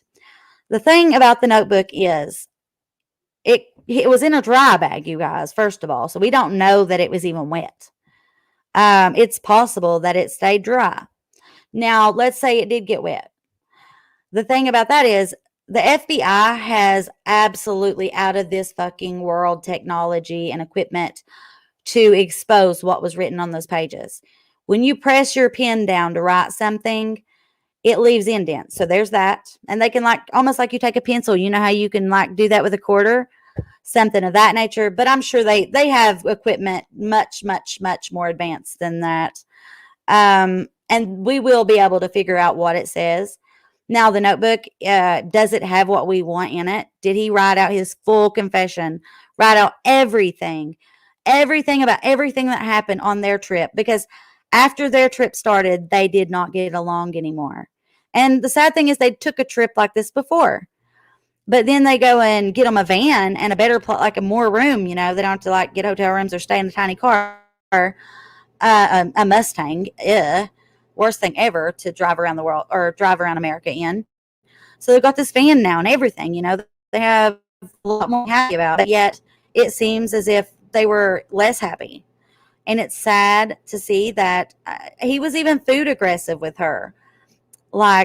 Maybe that's why she was so skinny and, she was already a nutritionist. So that means she was really concerned with making sure her body was fit. Let's see. Oh, in a dry bag. It was in a dry bag. You can see the bag that he picks up. Apparently they make those, for outdoorsmen to keep things safe. Britt, Amanda is at her appointment and hope to be done in time to bounce back on. Told me past. Oh, thank you, hippie sissy. Amanda, we love you and we'll be here for you, my girlfriend. Definitely. Not going nowhere. You guys be sure to share this. Let's see if we can get more people in here to watch. If not, oh well, but that's what I'm here for. We're going to get our family back, y'all, and we're going to build and build and build and build and build because I know there's people out there that probably don't want that, and that's okay because I deserve that. We deserve that. I worked so hard before, and I will work so hard now to gain your respect and your attention and your support and your subscribership. So anyhow, they went in. He goes right straight to it. Like he fucking knew it was there. He just goes right off the path, goes and grabs it and just comes back. How fucking suspicious is that? How did he know that bag was there? What made him look there? He had walked past all kinds of places, obviously off the trail, and he didn't walk off of it. You couldn't see nothing from where he was on the trail. You couldn't see nothing over there. He had to know it was there to go and get it. So that means most likely they have known where the fuck he was in the Carlton Reserve since day one. I mean, how long's he been dead though? Did he call them and let them know, hey, this bag's going to be here, this is going to be here, and I'm taking my life. I love you, mommy and daddy. That's it. Did that happen? Or what took place? I need to know. I am dying. We will have to find out, and we will not stop until we do. If his parents had nothing to do with it, if they had nothing at all to do with it, then they have my condolences, and I am so sorry they've had to go through all of this and be accused of so many things and have so many accusations thrown their way if they're innocent, because I know what that's like. Is it possible? Yeah, because the media even decided they were going to say things that they didn't know for sure. The laundries, are they in trouble? Did the laundries do this? Did they do this? Because it's becoming like that. They just make accusations to draw in viewers. They see what's popping on YouTube, and any case that draws a lot of attention, they will cover that shit. You best bet it. It's sad how they pick and choose who they're going to cover. I'm glad they covered this case. The outcome, though, is not what I wanted, and I'm sure it's not what you guys wanted, and we know that's not what Gabby Petito's family wanted. But I am saying here and now, and I hope that they hear it and think of it that way. That motherfucker is in hell burning, and he will be there for eternity. So, fuck him. He gets exactly what he deserves, that piece of shit. You could tell he was a narcissistic asshole that had no God blessed balls. I'd say Gabby had to do anything and everything, make every fucking phone call, take care of every situation. Here she was blaming herself in that, right there with the police and the body cam footage, blaming herself as he's over here acting like such a good guy and pretending like he done nothing to Gabby and like he's just shy and down to earth and calm, and Gabby's the one that's just crazy and mean and awful, right? Hell no. I know what it's like to have OCD and be in a small area and the man you're with be nasty and filthy. I know what that's fucking like. I literally did it for almost a year. Lived in that van, literally the same van, high top Sprinter Ford van, same exact one. I know what that's like. And ours had a fucking like baby bed in it that Eric and I slept on. I mean, we would push the seats up, put pillows down in it to make it just slightly larger so we didn't fall off, and we cuddled close every night. And if anything, if he didn't pick up, like if we got dressed and got ready, wash our, asses, brush our teeth, whatever, if you didn't put your shit up when you were done, it would be a fucking mess in no time because it's such a small area. And she had OCD. She said that. She said, I just get upset and, and I'd say he just like isn't willing to respect her or do anything to help her and make her life easier. Because when you got OCD, you pick up, you do it. And then when you turn around and he's done something else that drives you insane and he knows it bothers you that much, that's fucking abuse. Like literally to do to someone who has OCD, that is just absolutely abuse in my opinion. And then to make her feel bad, worse about the fact that she feels that way and gets upset like that. Do you think she wanted to feel that way? Do you think she wanted to have to worry about everything being put in place and not be able to live a little and let it be a little bit dirty? Do you think she wanted that? Hell no. I know. To obsess over it and worry and be grumpy about it and be upset and emotional over stupid shit like that. It sucks. It fucking sucks. And if he loved her, he should have understood her and not been such a fucking prick about it. Like he knew she was like that. He needs to try to, help her not be like that and not be fucking mean and rude and do all the shit he was doing. I mean, it's absolutely ridiculous. The things that I've heard and seen, all the TikTok videos, all the stories about him seeing them here, yonder, and there. What gets me, though, I think that it's connected to the whole flight thing and the Crystal and Kylan murder, and also Gabby being there and not being found yet. I believe he had already murdered Gabby, and he went on the hunt for Kylan and Crystal. Well, Kylan went there. You see, these girls ended up calling 911 again, but this time because they were camping out at that national park and there was some creepy man and they had to move their campsite over it. Then they were literally pronounced missing because they were no shows to work. And then they were literally found dead. Like there's no coincidence that much. So, I believe that he's responsible for that. I believe that he's responsible for a fuck ton of things. I think he went on a rampage to try and cover up his tracks, to make it seem as if it wasn't him, to be able to have an excuse that is honest to God, my thoughts. And now he's dead, and it's going to be really hard to figure it out, right? Because he pussed out. He knew all along that he couldn't be confronted because he did not have the fucking balls to be confronted. You've seen how uncomfortable he was in that situation. Even the cops thought he was fucking on dope because he was acting so strange. Yeah, maybe they turned him off. You never know. Maybe they tuned him off. Let's see. Yeah, maybe they tuned him off. You never know. Yeah, you really never know. But here's the thing. I truly wish that Kylan and Crystal, when they called 911, that they would have given a deeper description. So you guys, if you're ever in a situation like that where there's some creepy person and you don't really know what to do, call 911. Be sure you give the best fucking description you've ever given in your entire life. Every single detail, every wrinkle, every mole, every fucking scab, every tattoo, everything. How tall they are, how fat they are, how skinny they are, how small they are, whatever. Big feet, small feet, big hands, little hands. tattoos on the finger, whatever it is, just pay close attention and give that fucking shit. Laugh out loud. Sorry, told him off. Oh, yes. Okay. South African slang. Yeah, baby girl. I got you. Okay. Ooh, I like that. Yeah, maybe they tuned him off. Ooh, yeah. Let's see. I know this is off topic, but I can't wait to hear your thoughts on Summer Wells' case. Well, Deline, that may be the next thing that I look into. We shall see. Most likely, though. So be ready for that. But like I'm saying here, he walked the father, Chris Laundrie. Roberta's up there just walking on the trail just up ahead. He walks off, just grabs the bag, and there it is.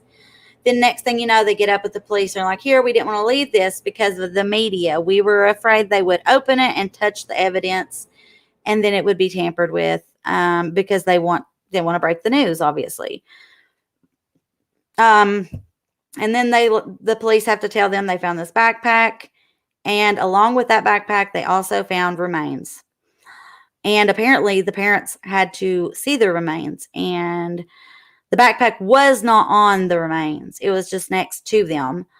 And apparently the clothing that was on the remains, which I don't see how there was, but or near it, whatever, was his. They should have filmed the creeper and told him, yes, iced coffee, smart.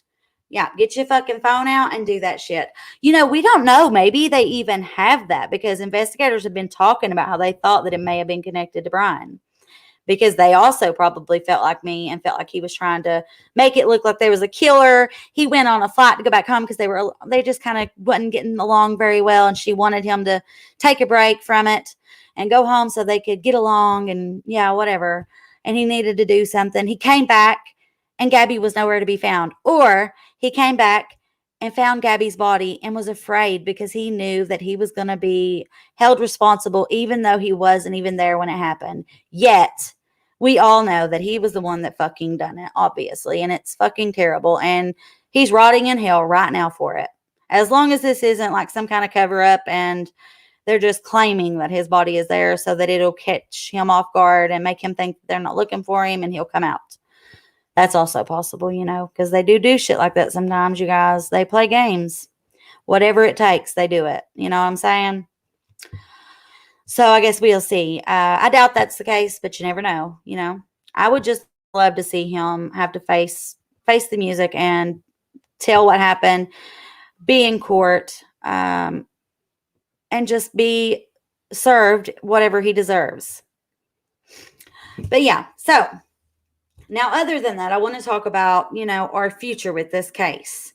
What we need to know, what we don't know. We need to know how long the remains were there because they were skeletal.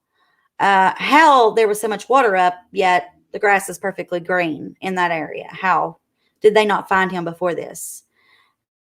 Because apparently the parents had told them about this area before, so they should have checked it. And yet they didn't find nothing. They're saying it was flooded, but when you look at it, it doesn't look like it was flooded at all.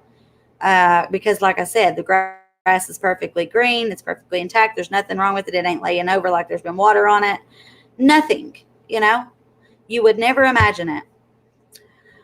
But yeah, so that's what happened. The remains were identified yesterday, October the 21st. It was late in the evening when we found out that they had positively identified his remains as being Brian Laundrie. I'd waited around all day. I tried to do a live last night, and of course, I couldn't see none of the comments. I'm not a big fan of going live from YouTube itself. It's fucking shitty. You just can't do nothing. And if your comments go off, you can't fix it. And if you have to refresh, it fucking cancels the whole live. And I have a tendency to forget that and try to reset it. And then the live's over and it's like I'm done with it. And that was it. And I didn't even end the video. So pretty stupid. But let's see where Amanda is and what she's up to. And I also need to see what my next topic is going to be here. Do you all have any recommendations? Anything you want to know about this case? Or do you have any questions for me on it? What you think? Do you have any ideas, like outside the box ideas that we maybe haven't even discussed or thought of? Have you heard something that maybe hasn't been talked about in the media that I may not know? or everyone else here may not know. Let's talk about it if you do. Let me check in with Amanda real quick because I'm getting some notifications.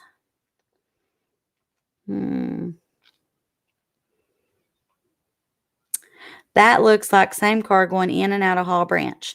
Oh, that's another thing, you guys. So last night, while my live was going on, what happened to my connection, what caused the comments to go off and all that is because the son of the woman who the land was from got in touch with me to let me know that he come by my trailer and this car was coming off the hill. He took a photo of it and sent it to me.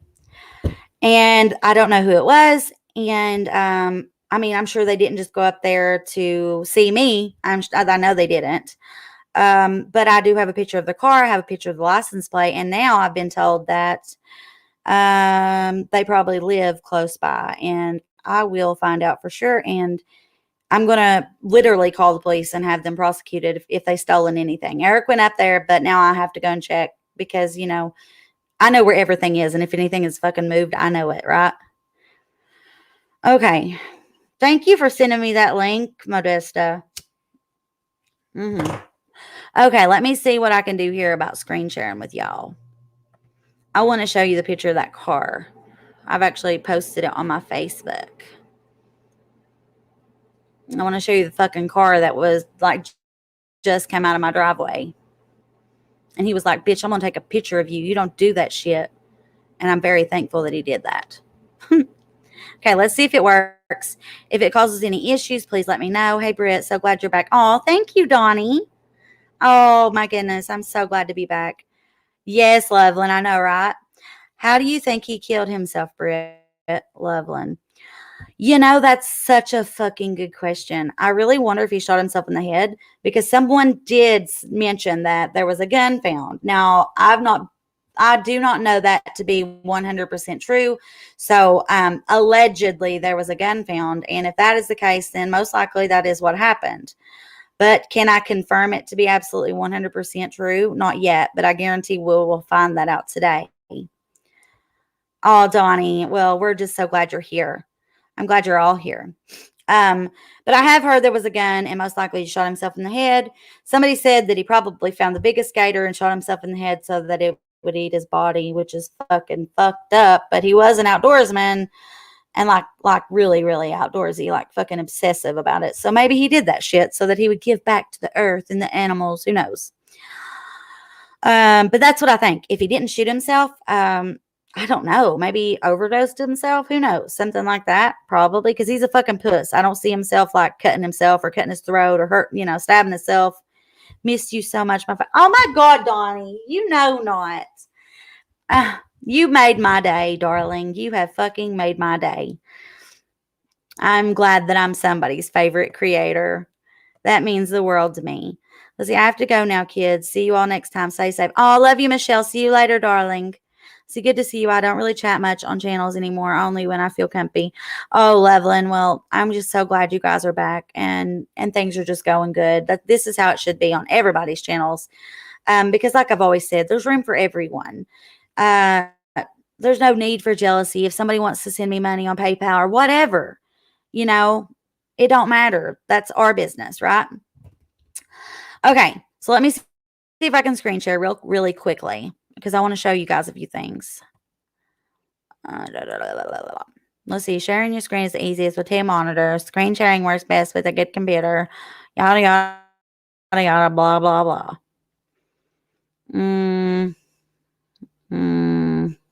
Tell me if you can see my screen now, guys. Let me know.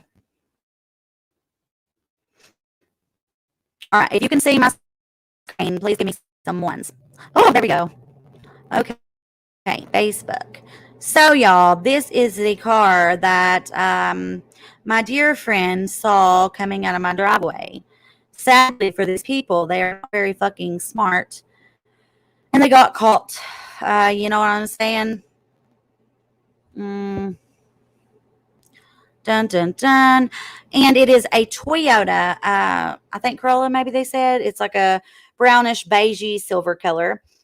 They were coming out of my driveway at 12:57 a.m. at night. Pretty fucking late to be going up to my house, don't you think? I'm sure you weren't going to visit me or to bring me some fucking cookies. Now, were you? Don't think so. Okay, now let me show you guys. Let's see. Google map of the Carlton Reserve in Northport, Florida. I want to go to that side of Florida this year because South Florida, I'm just not on that level. I felt fucking uncomfortable, you guys. Like, I've never, ever felt more out of place in my life. Now, when I went out towards like the Biker Motel and all that, where Eileen Warnos had stayed and all that shit. Now, that part of the area was more down to earth. Like, they have like an aggressive attitude though. Like, there's no they don't do bullshit. Like, they don't do sweetness. They just don't cut the cheese. They're just ready to go say whatever, you know. Okay, let's see what we can do here. Let's hope this son of a gun will load better than this. So let me make sure y'all are still here. Let's see how. So you can see it, Donnie. Guys, please, guys and girls, please give me some ones if you can see my screen and you could see the map that I had up. It's not at the moment. It will be again. Give me just a second.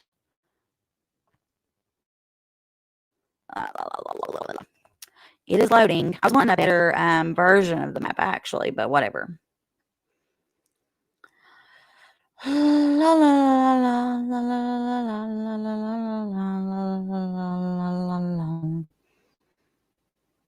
Exit that off. Okay.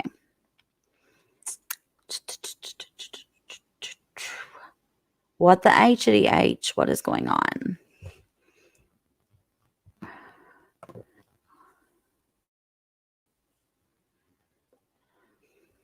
Let's see here. What is this?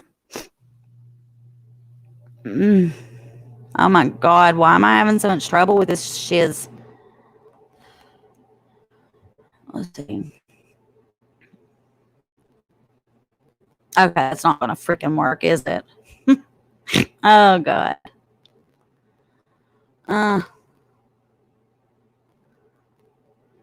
We need a better version of this shiz. This is terrible. Like the fucking worst map I've ever seen in my life. Hold your horses. Realistic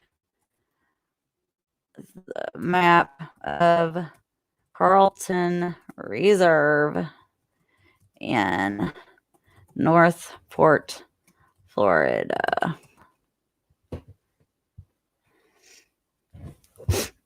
Okay. Images may be what we need to go for. Let's go for that. Let me make sure you guys are still with me because that happened before. Yes. Okay, good deal. So you can still see it.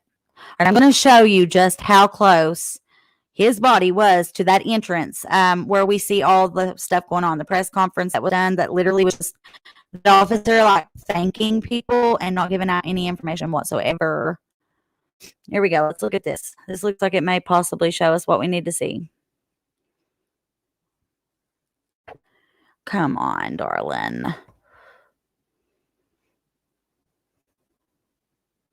Nothing's fucking loading or anything. It ain't doing a damn thing. So aggravating. It's loading. Taking its sweet ass time, ain't it?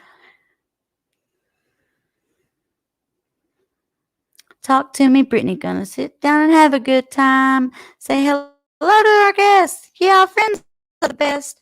We investigate the true crime. Sit down for a while. Mysterious case files. The mysterious case files.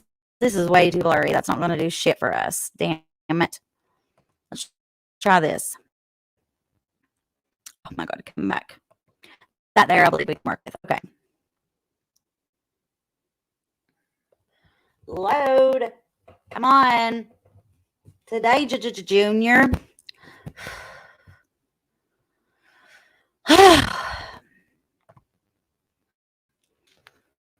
Okay, let me see if I can look at this and tell you guys what's up. I don't know if I can or can't, but we're going to give it a go ski. Okay. This is the big part. The entrance should be here somewhere. Pretty positive that right here in this area, right here, is where Brian Laundrie's body was discovered. Because it was near the small pond, past the big pond. Now, over this direction should have been the entrance to the Carlton Reserve, to the best of my knowledge. I watched earlier this guy. He really broke it down and made it like you could tell he matched it up to like the news coverage that was being done. Let me see if I could find that for us fast because that would be good.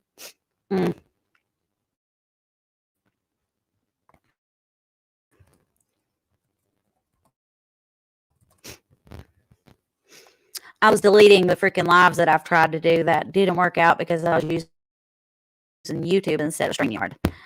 Because I'm a broke hoe and at the moment I can't afford. I have 4 more days left of my like free trial, and then I'm going to have to break the bank and try to get it back. Let me look here. What the hell was that dude's name? Oh God.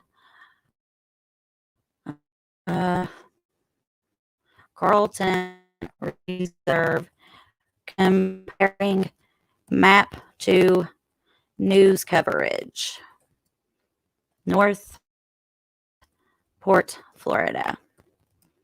Brian, maybe this is too much. Laundrie.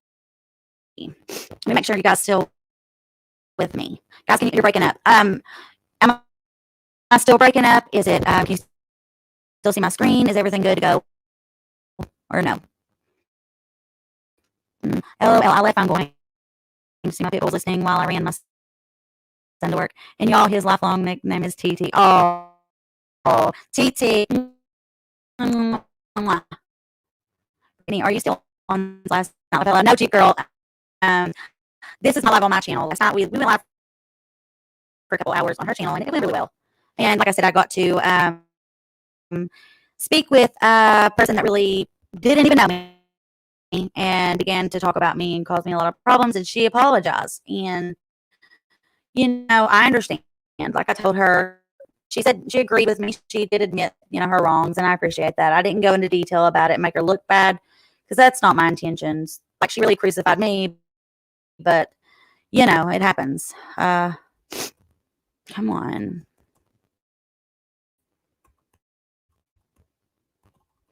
Okay, guys, well, anyhow, right here, this right here, that is the entrance to the Carlton Reserve, okay? Now, from there, you would just go out that way and then over this way, and there it would be. It was that close. It was less than a mile from the entrance, his body, his stuff. And they just went in there and found it. Like, they called the lawyer, like I said, told him that they wanted to go look for him at the reserve on October the 20th. Went there, found all that shit. His body was found yesterday. It was identified. We were notified that it was just skeletal remains on the date that it was found, and that it would be very hard for them to positively identify the remains quickly, but it literally took them a day. So, there's the photo of the guy going into the reserve. It's believed to be Brian Laundrie. Let's have a look at it and see what we think together. Come on, slowpoke, load. These people work hard to do this, so let's give them a thumbs up. We don't want no ads. I'm not going to be getting nothing from it, so no thank you. My ad skis are gone because of haters that were on Haterade, apparently. Load. Come on, I want to get through this. Police in Florida continue to start alligators at the reserve where they believe he may be. but hundreds of miles away. TMZ obtained a photo from somebody who thinks that they actually spotted laundry on their True camera. Let's get right over to Marina, Morocco for the very latest development. Marina. Yeah, there we are at the entrance. Oh, come on. Even leading to the remains, but investigators continuing their search tonight. Come on.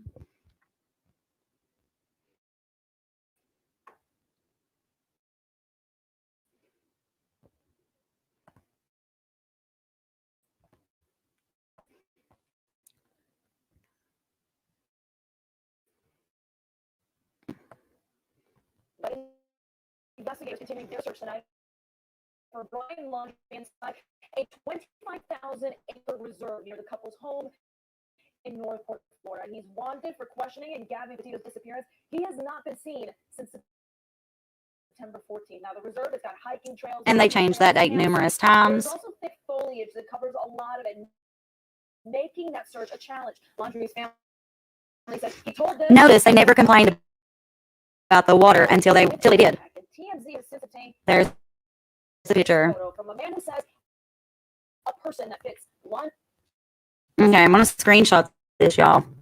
Damn, I need them words off there. Ugh. How can we turn those off? Dismiss. Okay, bam. Now we're gonna screenshot the shit out of that, y'all.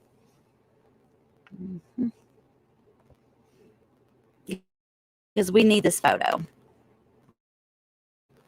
Okay, we got it. So let's look at this photo here.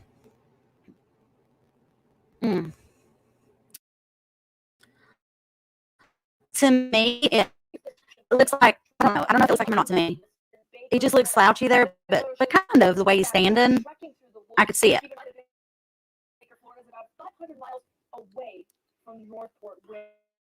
Wait. However, people quick to point out the similarities between the backpack in the surveillance photo and a picture of Brian's backpack that was found on social media. The man who was a photo alerted the authorities in the Okaloosa County Sheriff's Office, confirming that they are actively looking into that footage. Meantime, a coroner in Wyoming expected to release a preliminary result on the autopsy. Okay, that's what I was thinking. They don't look like Brian Laundrie, and most likely it wasn't him because it wasn't actually a photo from the Carlton Reserve like it had been stated before. It was apparently located near there, but in another part of Florida. So highly likely than not likely that that's him. Especially considering that his remains were found there in the Carlton Reserve and identified. Okay, well, let's see. Let me look this up for y'all real quick.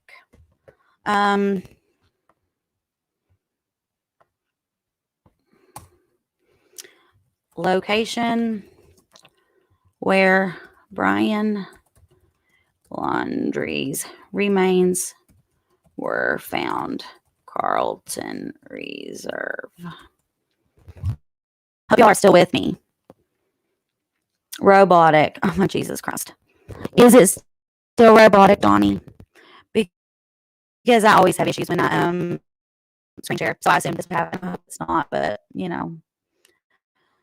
It's very likely because my shit hates me just as much as a lot of the other haters. Let's see. FBI confirms remains found at Carlton Reserve. See, I'm wondering if that was the stuff that I wonder right here if this is bam. See, apparent human remains such around.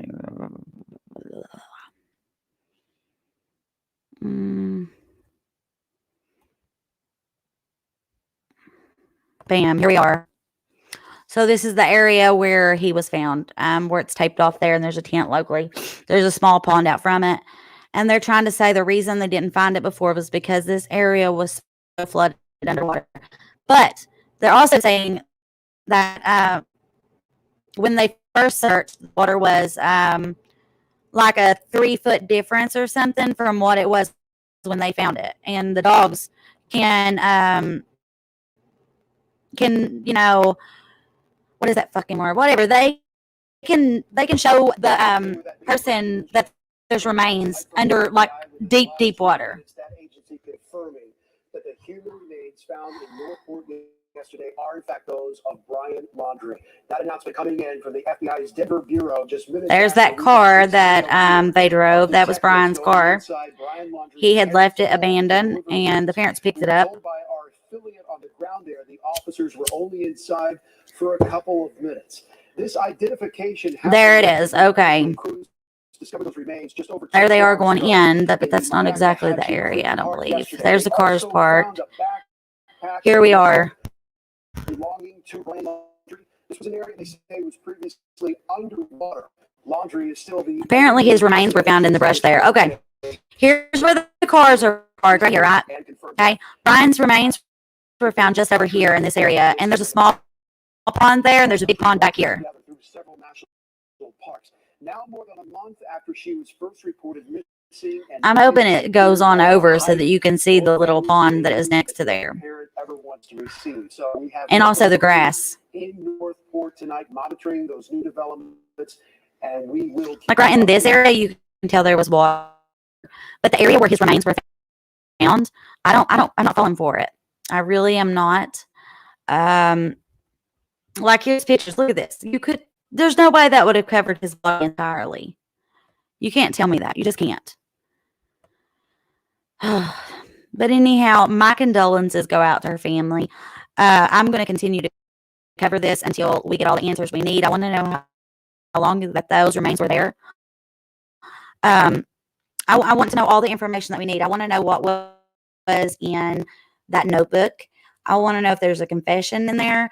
I want to see. Can see screen, but your voice is going robo. Is it still robo, or is it better now that I have turned off my screen sharing? Hopefully it's better. And I also hope that you could hear the coverage on some of that whenever it was playing. Let's see. Yeah, hi, Pops and Sass. See, yeah, they did. They identified him so quickly. It just seems odd considering they had said it was going to take some time because the remains were skeletal. They claimed they were underwater for all that time. And I don't see it because the water really wasn't up as much as they're letting on. If you think back, they never complained about the water being up, really. Okay, good deal. I'm glad that it's better. But that wasn't one of their complaints. Their biggest complaint was just the atmosphere, just the surroundings, because it's nature and shit happens. Yeah, I smell bullshit too. And I want to show you all that video where he goes and gets the bag. And, hold on, we're going to do that one. That's what I want to show you guys. Hopefully some of you haven't seen it. For those of you that have, you don't mind to watch it again. Let's see, youtube.com.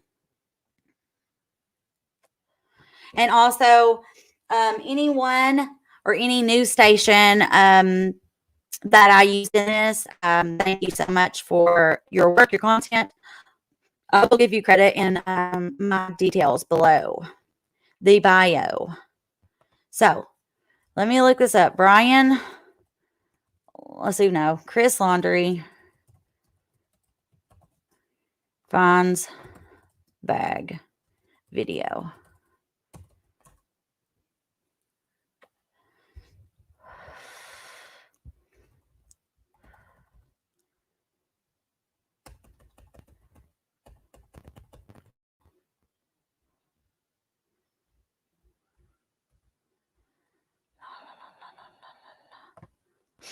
Let me see if this one works, you guys. Stand by just one moment. While I'm doing this, do you guys have any thoughts, any questions? Anything?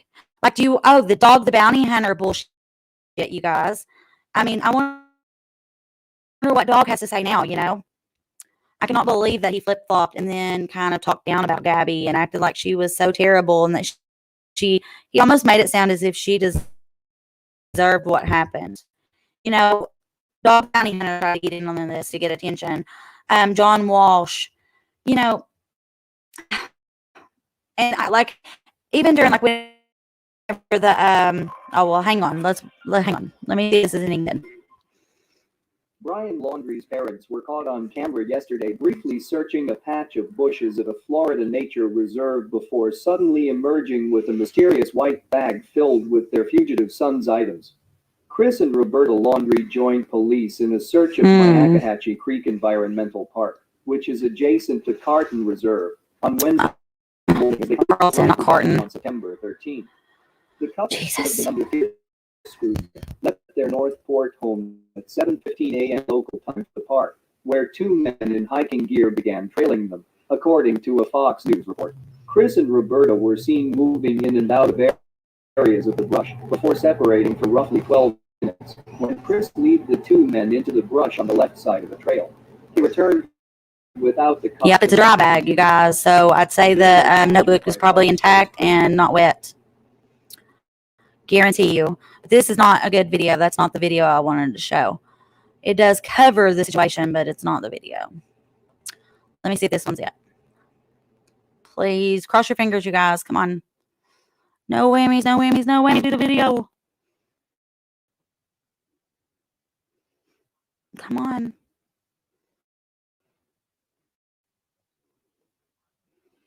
Critics claim that Biden, he's not all there. My lord. Politics still going on. 3, 2, 1, go. Bear with me, y'all. This is important. I don't know if you've seen it, but you need to. Searching Carlton Reserve before appearing with mysterious white bag of son's items. Brian Laundrie's parents were caught on camera yesterday, briefly. Oh, come on. Oh my God, you piece of shit. That ain't the video either.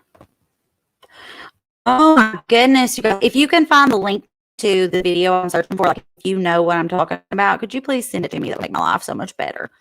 I wasn't really thinking about sharing this, and then I was like, yeah, I better. Where the F is it? I wish I could find that guy that I was talking about. Like his stream was really good, so I would like to recommend him to you guys. Honestly, I just don't know what the hell's he's.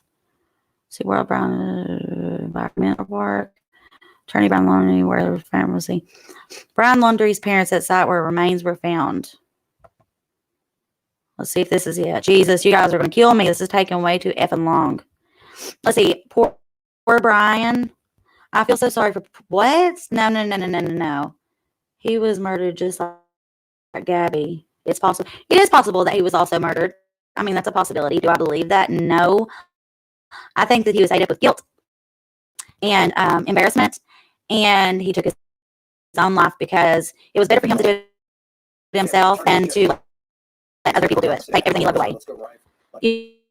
Yeah, I think so too. Unlikely, but possible, obviously. Well, I'm at the house right now. There are a few protesters for justice for Gabby. Police are here on. Come on, show us that video, please.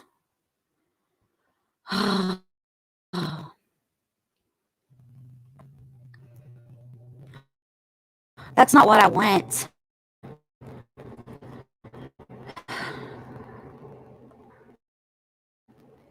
Please, somebody find me the link to that little video where he just walks over and grabs the freaking bag. It's here, and we gotta see it. Like Chris Laundrie found bag. This might be it. Please, Jesus, come on. 42 seconds. This is not possibly it, unless it's just a fucking picture, like the other shit we watched. It's garbage. Come on. Oh, actually, Banfield has fucking knocked. Okay, this is it. I found it, y'all. Here we go. I'm gonna screen share again.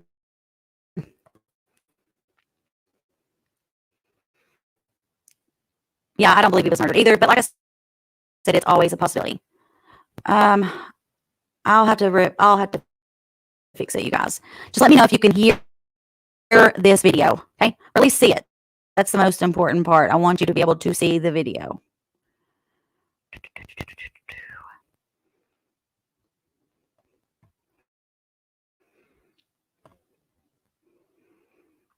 Come on.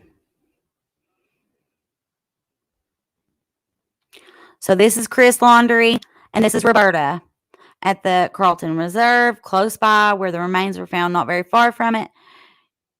And literally, guys, but he's already walked over there, but he just was walking straight ahead and then just turned out of nowhere. And look at that. You couldn't have seen it.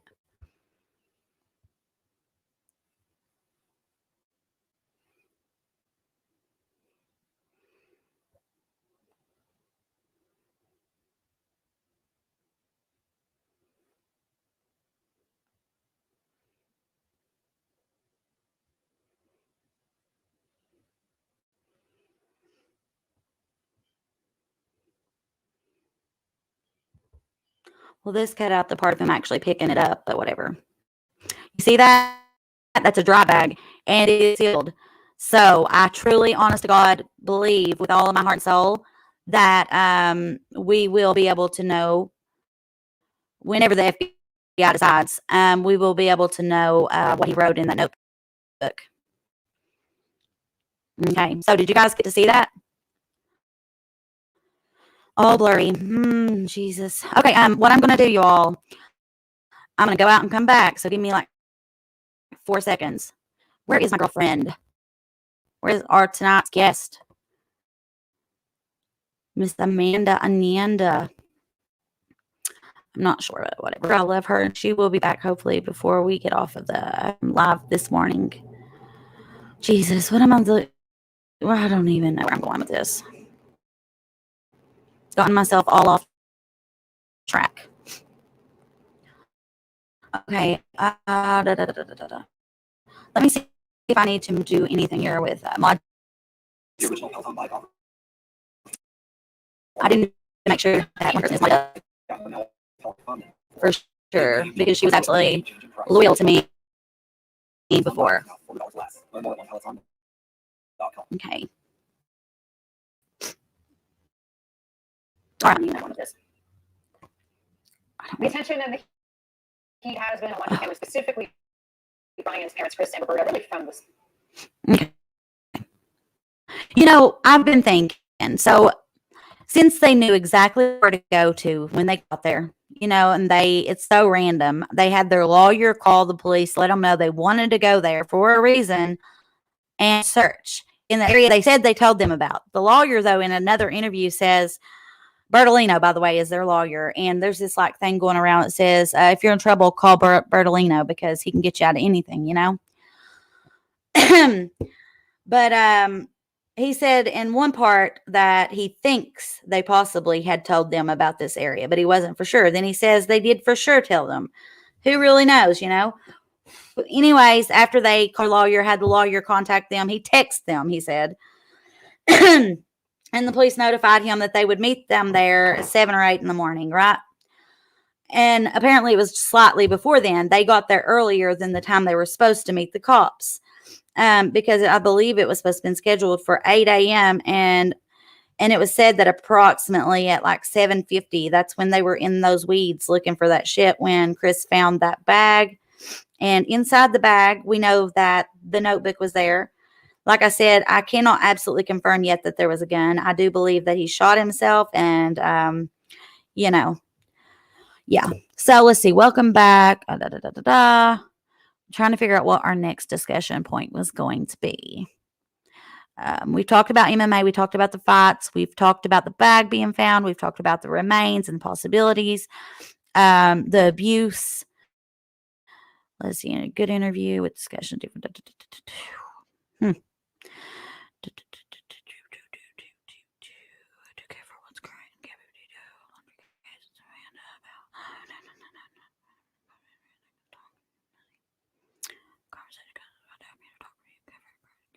Yeah. All right. So I think we're about there. So basically what we're going to be looking for now, I need to know how long his body had been there. I want to know if it's true that the skeletal remains was actually a human skull, because if that's the case, then obviously it's definitely him. Yeah, I can see you, G girl. I mean, he thought that it was his only way. I don't think that was his only way, but to avoid prison. Exactly, G girl. I believe he was aided with guilt and shame, and he was so passive, and he didn't have the balls to have to be confronted. He didn't have the balls to have to do interviews and be questioned, because he would be way too fucking sketchy, just he was in the body footage, the body cam footage that we saw from, there in Utah when the police officers pulled him over. I mean, the whole time he was acting really strange. He was a liar. Here, Gabby was like absolutely protecting him in any way, shape, or form. And he was just going to let her go down for everything, even though he's the one that abuses her mentally and physically, even food aggressive. Like, he made her feel like she was fat. And if you've seen her, she was fucking perfect. But I agree, G girl. You are on the same wavelength as me. And yes, Levelin, I also feel absolutely so sorry for Cassie, her children, that whole section. I have love in my heart, and I will be praying for his family also. If his parents had anything to do with this and did help, and didn't know where they were, I don't know. What would you do if it was your child? However, Gabby lived with them. She should have been like a child to them also. They should have left her enough to not hide their child out like that. And had they got him taken in, had they done something before, if they did know he was there, he probably still would be alive, So if they indeed for sure knew, and that's why they knew where to go the day before yesterday to find him, then that's fucking really shitty, right? But yeah, Cassie and her children, it's sad. And like the reporter following them from the bus stop, like taking the children to school, like they had a camera right in their face and the babies there. It's bullshit. She's a very sweet girl and super intuitive. Oh, my baby girl. Yes, Britt, I saw it. Jesse. Yep, Jeep girl. Let me see what everybody's saying here real quick. I got behind, didn't realize it. I don't think Brown was murdered. I think he committed suicide. It's all crackle and blurry. Yep, Jeep girl realized what he had done. Yes, I saw it. Okay, good deal. Okay, oh, my baby girl.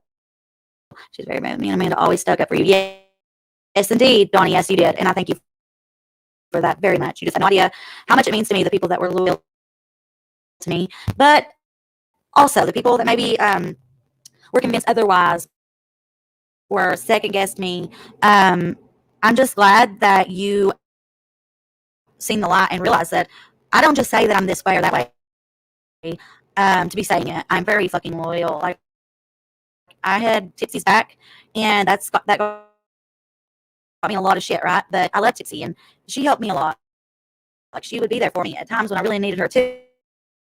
And so I wasn't going to just drop her because she outed a group of two creators that I had allowed and paid to be part of my shit. You know what I'm saying? Like, they didn't like it because she called them out. They were going through my stuff, going through my numbers, finding out who paid me money, like who sent me super chats, who become members. They were going through all that shit.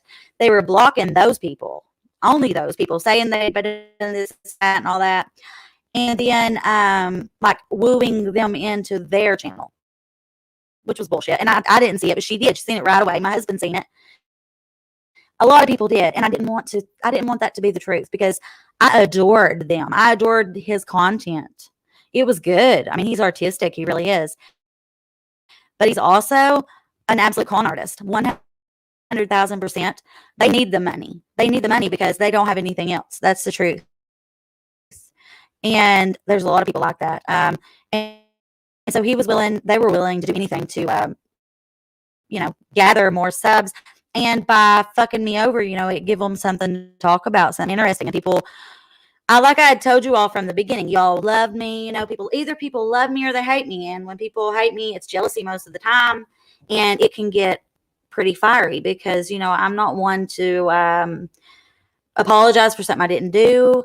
And I'm also not going to, lie for you. I will not. You fuck me over. I'm not going to let you, like, downplay it. You know what I'm saying? So, oh my God, Evelyn was just going to type that. Let's see. Where's Tips? Oh, Tipsy. I have not spoken to her yet, really. I think she was in the live the other night, and hopefully we'll have her back soon. I love Tips. I still love her, and I always will. So, a lot of people tried to make me mad at her. There was all this shit being said about her and Eric talking, and that's not true. I call Eric Daddy. And her and I talk all the time on the phone. She was always with me, like helping me with my content, helping me with ideas, and getting everything ready each day. And so here we would all be on like one big conference, and I told her she could call Eric Daddy too, like because she thought it was so funny. But a lot of people, like, they were trying to ruin me anyways, made me look bad, and didn't like Tipsy because, like I said, she called them out on their bullshit for deleting my loyal people. Like, they acted like the people they were deleting were hackers and were spies from other channels, or were actual haters that were there and hated them and was saying things bad to them, or said something bad about her or him or whatever. And it turned out they hadn't done none of that shit. They were just whoever sent me the most, like, super chats, whoever, was a member, whatever. Whoever, like, done the most for me, that's who they were blocking.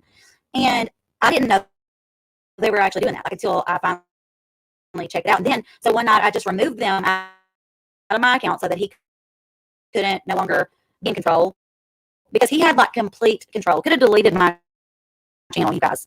So I'm absolutely 1,000% thankful that she stuck up to me and got me to see the truth, because I almost fell for it. And she knows that. I've talked to her about it. We hadn't gotten into our relationship very far at point. But I did trust her, and I made. Okay, let me go out and come back then. Hold on. I hope this doesn't.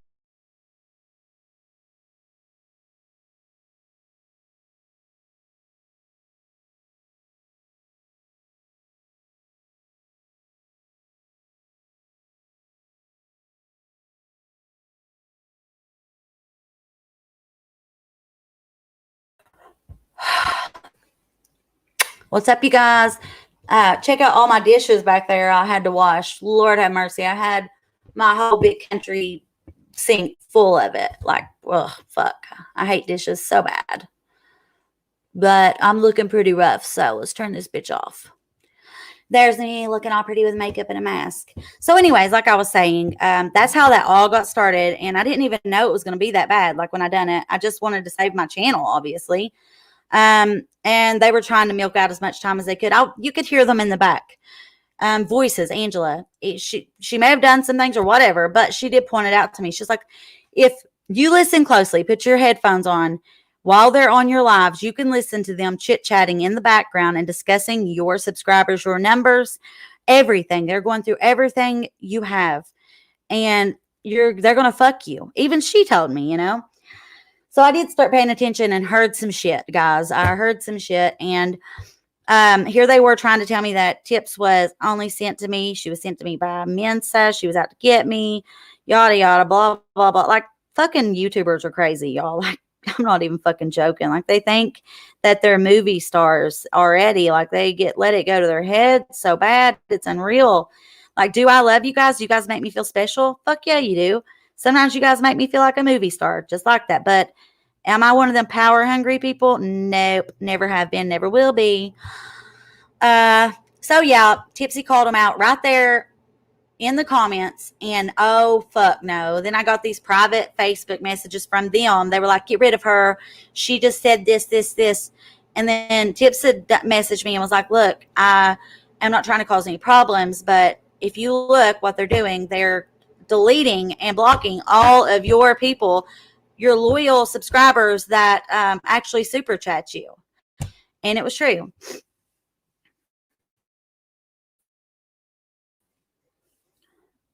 Let's see, that's rubbish. Tips occasionally popped in a gosh. Let's see, Britt grew quickly. That made her massive competition for other YouTubers.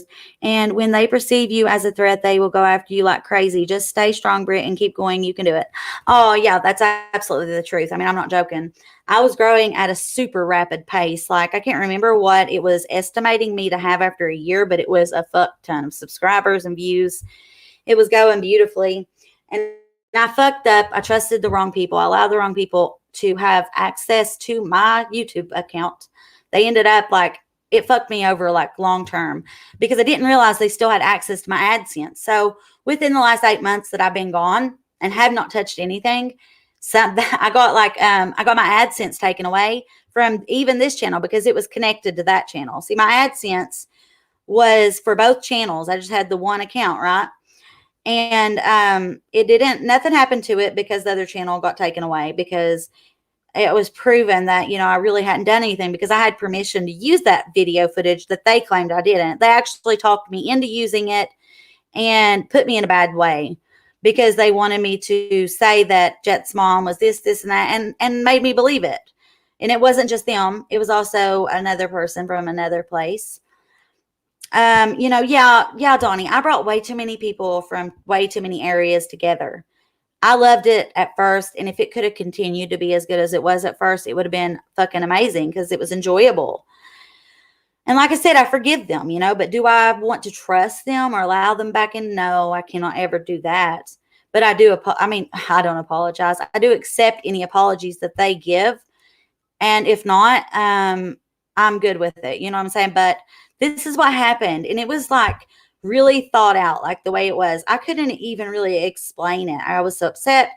And it was just like a brilliant plan. Like I'm not even going to lie. They're fucking brilliant. Like absolute con artists, brains that think about crazy shit clearly. They had access to everything. And so while I'm off and my channel's gone, I still have this channel. They're doing some kind of fucking click shit, because it said that it was because of click activity. And here I hadn't been on any websites, hadn't done anything, hadn't connected anything to my AdSense in 9 months. I mean, the only thing I ever connected was my 2 channels, right?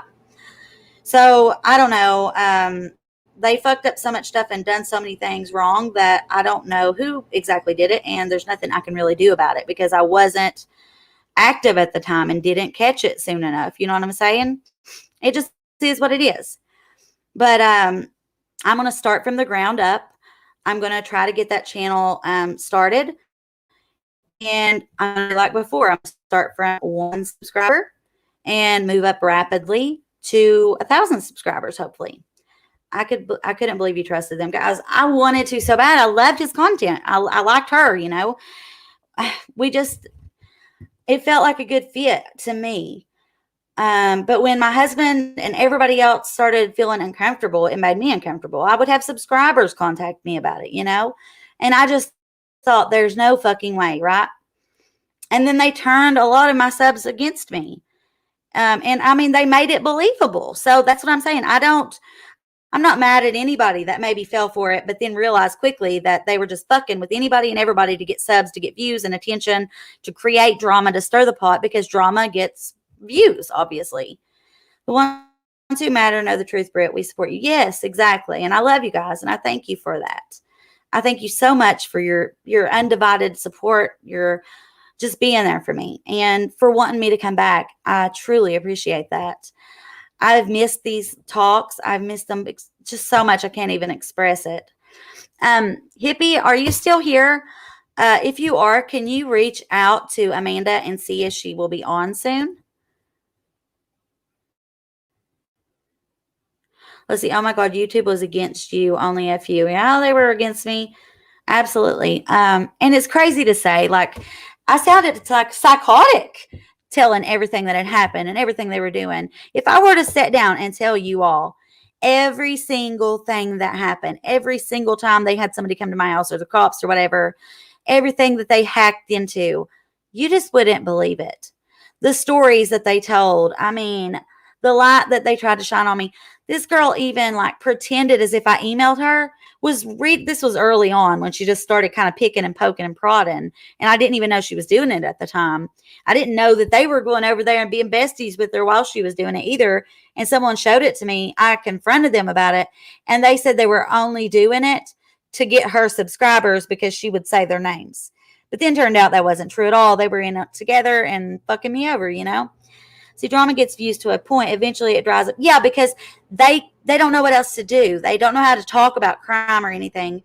I like talking about drama and crime and other shit. You guys know this. It's just my thing, and I think you enjoy it. But yeah, I told them, and I told you guys, I said what it is. I said, they fuck people over. It's a pattern. NC does it. Like, that's what she does. Fights with Mandy, fights with this person, this person, this person. It's somebody after somebody after somebody.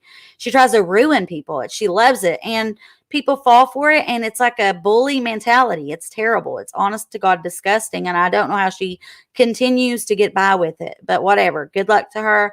Hope she's doing good. I hope she has grown. I hope she has changed. And I'm good with it.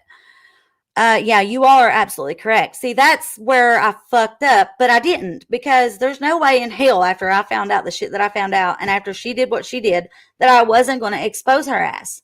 No fucking way in this world that I wasn't going to do it, because she had her fucking brother or cousin or somebody pretend to be Chris Watts, and she had fucking like sleuthed herself into finding his mother's phone number and called it and let me hear it and hear her.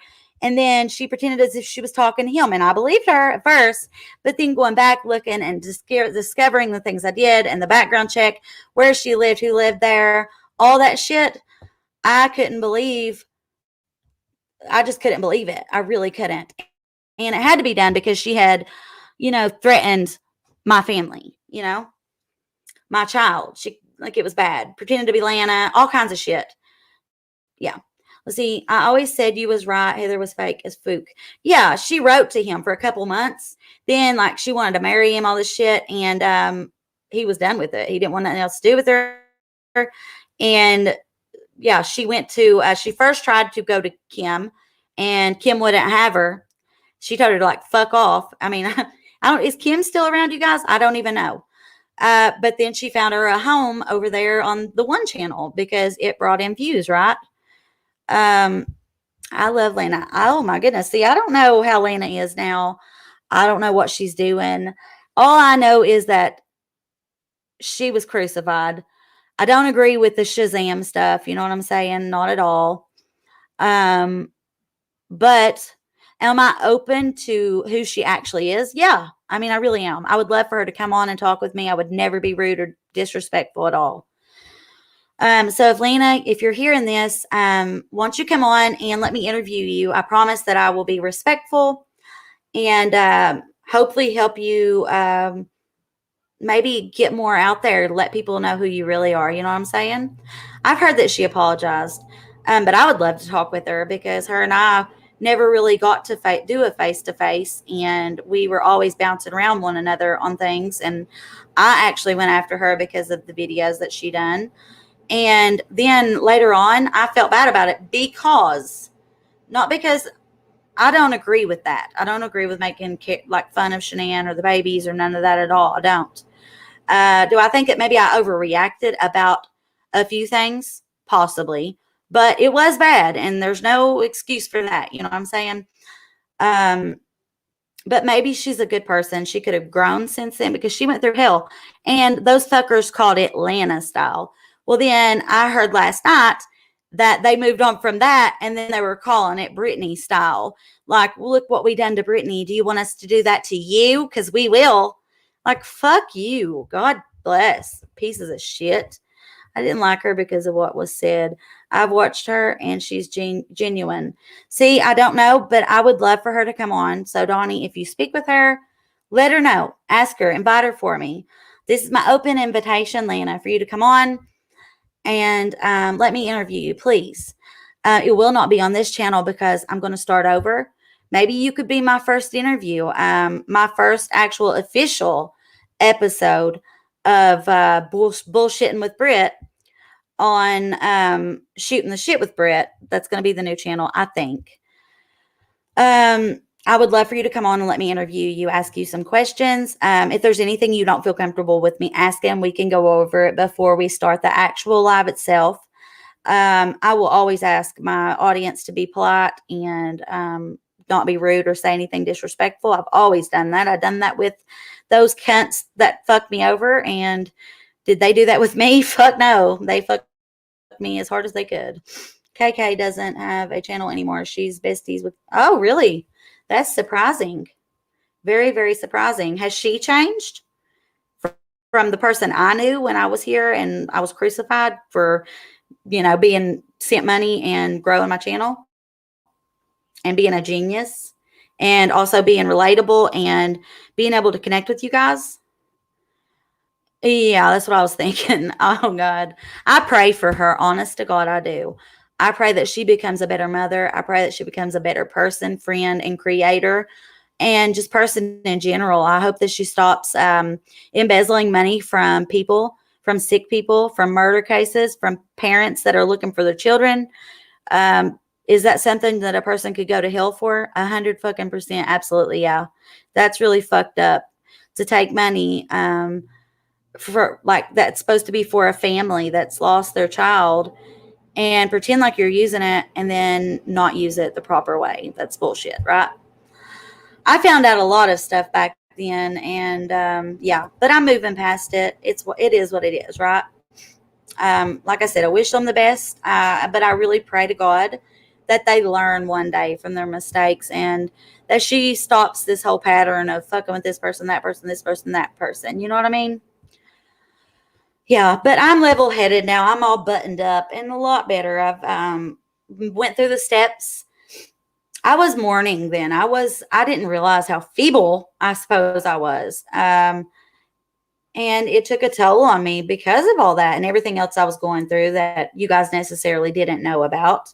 A lot of stress, a lot of health stuff, and my mom and this and that, just so much stuff. It just fucking was just way too much at one time. She's obsessed with Lana, and yet she somehow gets away with the ish she does. Yes. Yeah, you guys. Well, here's another thing. Right before they got rid of my channel, I was able to strike her like 4 times. Her channel was over. She was over with. And because they went in and done what they done that for her. They done that to save her ass. Yeah, that because my channel was taken down like that because they claimed all that shit, legal shit. She was able to get her channel back because everything that she got in trouble for was dismissed because my channel was taken away from me. And all of my footage, all my content, everything I worked for, all my videos, all that time on the road, before we went out on the road, all of it gone in a split second. And did that fucking suck? Yes, my insides were crushed. I didn't never want to come back to YouTube. I didn't never want to watch any of the crime content. I didn't never want to see their faces or anything. I love you guys. I missed you. I wanted to do it for you, but I refused at that time. I just couldn't. I was so upset and mad and disgusted that they had gotten away with what they did with, right? But I learned never, ever trust somebody like that. Always get a legal binding paper to prove that you were given permission or asked to use it to promote them, which was done. It was for my birthday, you guys. I'm sure y'all remember them going on about how they were coming over to my channel and I was going to be using their content. Yeah, they gave me verbal and typed text. They texted me, "Hey, did you go get that yet? Did you use it yet? Did you put a video together yet?" She asked. "Did he send it to you?" Yeah, you can use it. You know, you can. So both in verbal, in a video, I'm sure they still have, and also in text form writing, given absolute permission and actually ask, almost beg to use it, right? Yeah. Because everything I done for them, every time I talked about them, they got plenty of viewers and subscribers from me. And yet somehow gets away with the ish. Let's see. Yes, Loveland, NC Toxic. I'm so glad you did. Yeah, but I don't know. Let me see where this Ananda is real quick, you guys.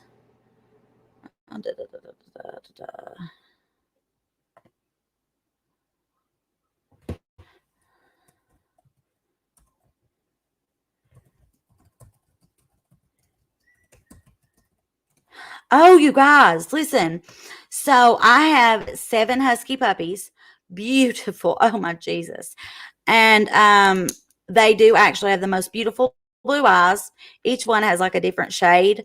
But they're absolutely gorgeous. I'm going to post like separate pictures of them, better pictures, because they're starting to walk and set up now. So it'll be a lot more easy for me to do so.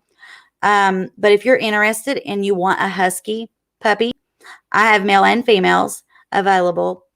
Let me know. It's going to be a $250 deposit down. And then at the time that they're ready to go to your home, it'll be another $250. So that's $500, and that's a damn good deal. if you want to talk to me about it or anything or discuss things, we can do that. But they are purebred, no joke, purebred Alaskan Siberian Husky pups, which makes them absolutely pure, is what the vet had said.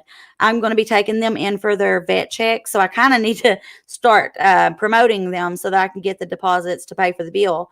I'm going to have them registered through their bloodline and get their shots and have a full physical done on each puppy, all that good shit, get their shots up to date. And that way they're ready to go as soon as they're weaned from mommy and all that good stuff.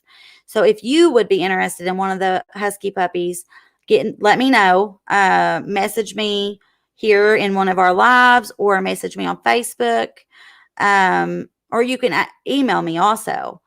You can email me at southernchallenges@gmail.com. I know it's stupid, you guys, but whatever. Here we go. southernchallenges@gmail.com. So if you need to get in touch with me and you don't have me on Facebook or something like that, there's an email you can get in touch with me as of now. I'll probably make a new one that I can actually fucking access, since I no longer have access to my own shit. It's crazy, right? But it is what it is. And I'm happy now, like really happy. Sadie is actually on her way to vacation this week with her Grammy. And, I want to talk about that. I am so fucking thankful that my baby has a grandparent that loves her enough to take her on a trip like that. A trip I always wanted to go on. I've always wished that I had somebody to do that, like when I was a child. So I know that Sadie is going to absolutely just feel loved. And this is good for her. She's going to feel like she's good enough, like her she has grandparents that love her.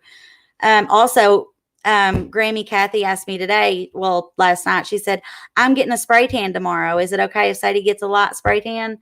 And she's had a light spray tan before when I got one. She was little, so, but it was non-toxic, organic, like there was nothing to it. And so I told her, yeah, go for it if you want to. And she wants to. I don't care.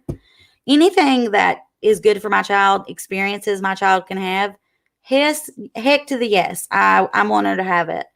And the fact that she is willing to do those things for my baby, it just makes her so amazing in my eyes. And I told her I can't thank her enough for it. Am I going to be worried? Yeah. But do I trust her? Yes, absolutely. And she was like, I promise I'll take care of her. And I know she will, I know that Grammy will take care of her. That's Eric's mommy. And this is the first time Sadie's ever got to do anything like this. And her grandparents had never took her anywhere. My dad did. Never to the beach, obviously, but he would take her out to the park. They would go on 4-wheeler rides. They would run to town together, just different things like that. My dad wasn't never really, he wasn't able to go to amusement parks hardly or anything anymore. But had he been, he sure would have, because he thought the world of that baby, and it meant a lot to me. But so do you guys have any questions? Let's see. Different experience help to grow in a better person. Yes, exactly. We have to have different experiences in life to grow and learn and, change. Change is not always a bad thing, and it's not always a good thing, but we need different experiences. I think that's awesome. There is nothing like the relationship with the Exactly. And see, all my grandparents died when I was young. And then my dad's passed away. And now it's like, I'm really lonesome, in life. And you all know, I've took all this so hard, losing my baby, then the house, and then the trailer. Like I had to get rid of it because of the land issue. I should have had that in writing for online contract as well. But, it is what it is. Now we are in a good situation. Sadly, I cannot tell you all about it really because of the crazies. But don't think it's because I don't trust some of you. It's just that I know they're always lurking. There's not 19 people commenting right now at this moment. So, who are some of those 19 or 18 people that are here currently? And at times there's more than that, But I love you guys so much. Let's see, Jess' mom is amazing, a very good friend of mine. Missing in life. Jet's mom and I, there before the end of everything, we talked. I don't know if she went back on that. But I explained to her, why I fell for what happened. And and it was just kind of sketchy, and the things that were brought to my attention, it seemed realistic. And I apologize to her, actually, because I shouldn't have believed what was said. And so yeah, I have no problems with her, and I hope she's doing good, and I hope the baby boy is doing good as well. I hope he is excelling in life, and I hope him and his mama are enjoying their time. And they're welcome to come back to our channel, and it'll be a safe environment because, you know, we're just about loving one another and whatnot. So, yep. Let's see here. I'm nobody now, so I don't think that they even care what I'm doing, right? I wasn't nobody at the end. I'm just Brittany, you know? But I connect with you guys. I've been doing fundraising for Ronald McDonald House at Children's Hospital. Up to now, I've made, my fella just did a, oh my goodness, Donnie, that's amazing. Congratulations. And that's amazing that you're doing that. I'm proud of you, and I hope you keep up the good work. Let's give Donnie a round of applause, you guys. That is so amazing. It's always good to help other people. And Brittany, I identify with you losing your father. I lost my dad 3 years ago, and I'm still grieving him. Daddies make everything okay, and it's crushing when you lose your dad. You are absolutely right. You've hit the nail on the head there. You know, I'm doing better. I'm doing so much better than I was then, and that's why I couldn't handle like all of it. It was just so much. I was dealing with the land issue, thinking that I was going to have to move this trailer and not have the money to do it. No, I barely had income. I had to keep this going because it helped me feed Sadie. I mean, I had to have it. You know, I had to get on here and do stuff. And that's not what it was about for me. I love this. I don't want to make it a job. It's something I fucking love to do, and I love you guys. And I love covering crime cases, but not just that. I love to just talk and discuss what's going on, you know. But yes, losing my dad has affected me, and it still affects me. But I've gotten myself to a stable place where my mind isn't constantly stuck on it, you know, and stuck on bad, negative thoughts. That's what it was, always constantly something bad going on, and I was always depressed. And now it's not like that. I've found other ways. I've gotten myself together and started to take care of myself better. Been going for walks, late night walks, you know. They was so good when my son passed. Oh, I'm so sorry, Donnie. And I have to say, yes, they were good to us too whenever Aiden passed away. And when he was in the hospital, when Sadie was in there before it, they were amazing to us. And I agree with you that the Ronald McDonald House is an absolute blessing. That was so good when my son, oh my God, I'm so sorry that you had lost your son as well. Because I lost my son. He was 9 days old. And I can't imagine. I hear other people's stories, and I don't know how you guys make it, you know. People tell me I'm strong and stuff, but I look at other people, and I am inspired by their strength. That's what helps me sometimes too, you know. Because other people sometimes have situations, I think, yeah, see, 14 years old, that's crazy. It's just absolutely heart-wrenching. I'm so sorry, Donnie. Absolutely 1,000% sorry. And I just hope that you're doing okay. And if there's ever anything that I can do, you know, I will do my best to do it. I can't hardly take care of myself anymore. Hopefully we can get my shit back up and going, but we're not strong. We have no, yeah, you're forced, you know, you're forced to keep going or keep moving, but we are strong, Donnie, because we're not cowards that take an easy way out. You know, we don't go out and blow our brains out at a national park because of it, and, you know, hurt other people that love us or other children or whatever the situation. You know, you have to be strong to keep yourself together and not do something crazy like that when you lose a son or daughter, you know, or father even. So yeah. Hi, Brittany. It's great to have you back. Oh, thank you so much, Allison Ward. It's great. I'm glad to be back. Yeah, see, Donnie, what I'm saying, it takes strong people to keep it together, to hold it together, be able to continue a family. So I'm sorry. It is hard. And like I said, I'm here for you if you need anyone. And I hate that for you so badly. Asthma, Lord have mercy. Love that baby's heart. I'm so, so sorry. I lost my brother in a car accident when he was only 6, and my dad was murdered. And oh my God, Loveland, I'm so terribly sorry for that as well.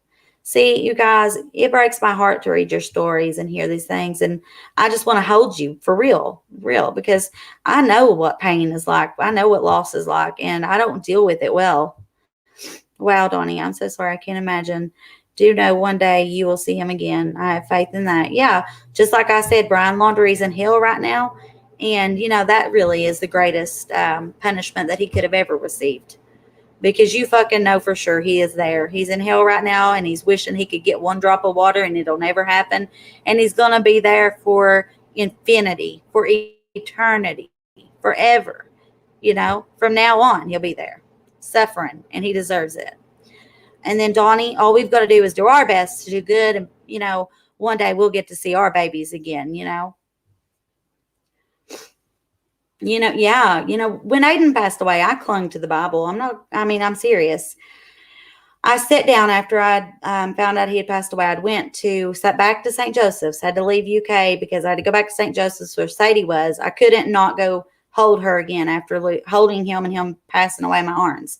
I just had to go and hold her and tell her. I know she was only, days old, 9 days old, and literally 3 pounds and 13 ounces, but it felt right. I felt like it was her right to know and for me to have to go and tell her.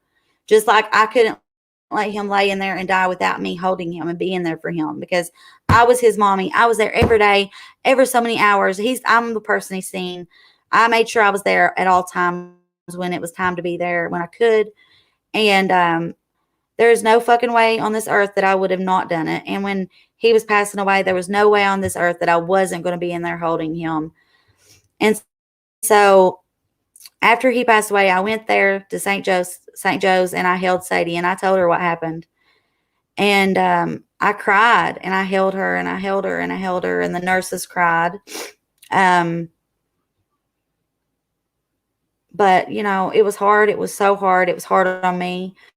But I put him first. I put that first, the thought of him being in there by himself and wondering where his mommy was, Where's my mommy? Where's that woman that's been here this whole time? The woman that I felt when I was inside, her tummy.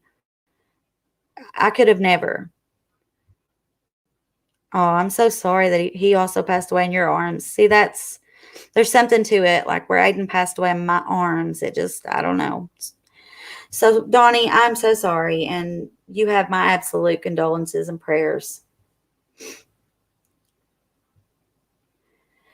I absolutely hate to hear that. I did not know this. And also, Loveland, I'm so sorry about your losses. Let's see. And I believe there was someone else that had lost somebody. I'm just sorry, you guys. I love you all dearly, and I'm glad to be back, and so that we can talk and discuss things. I want this to end in a good mood, though. I want to try to uplift everyone. So, Allison Ward, again, I'm so glad you're here. Yeah. Loveland, everybody, I love you all. What was the last thing I was going to talk about? I don't even fucking know. I don't even know. But do I plan to explore some of the other cases that are deep and interesting? Yes, I do.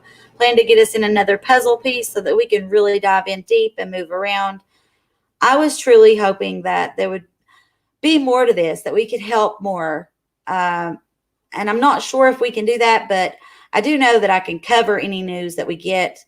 And I'm praying that that notebook holds the key to everything, And I cannot wait to hear about the autopsy, how long he was there, what happened, yada, yada, yada, whether there was actually a gun, all that information. When are you going live next? And I'm so glad you came back.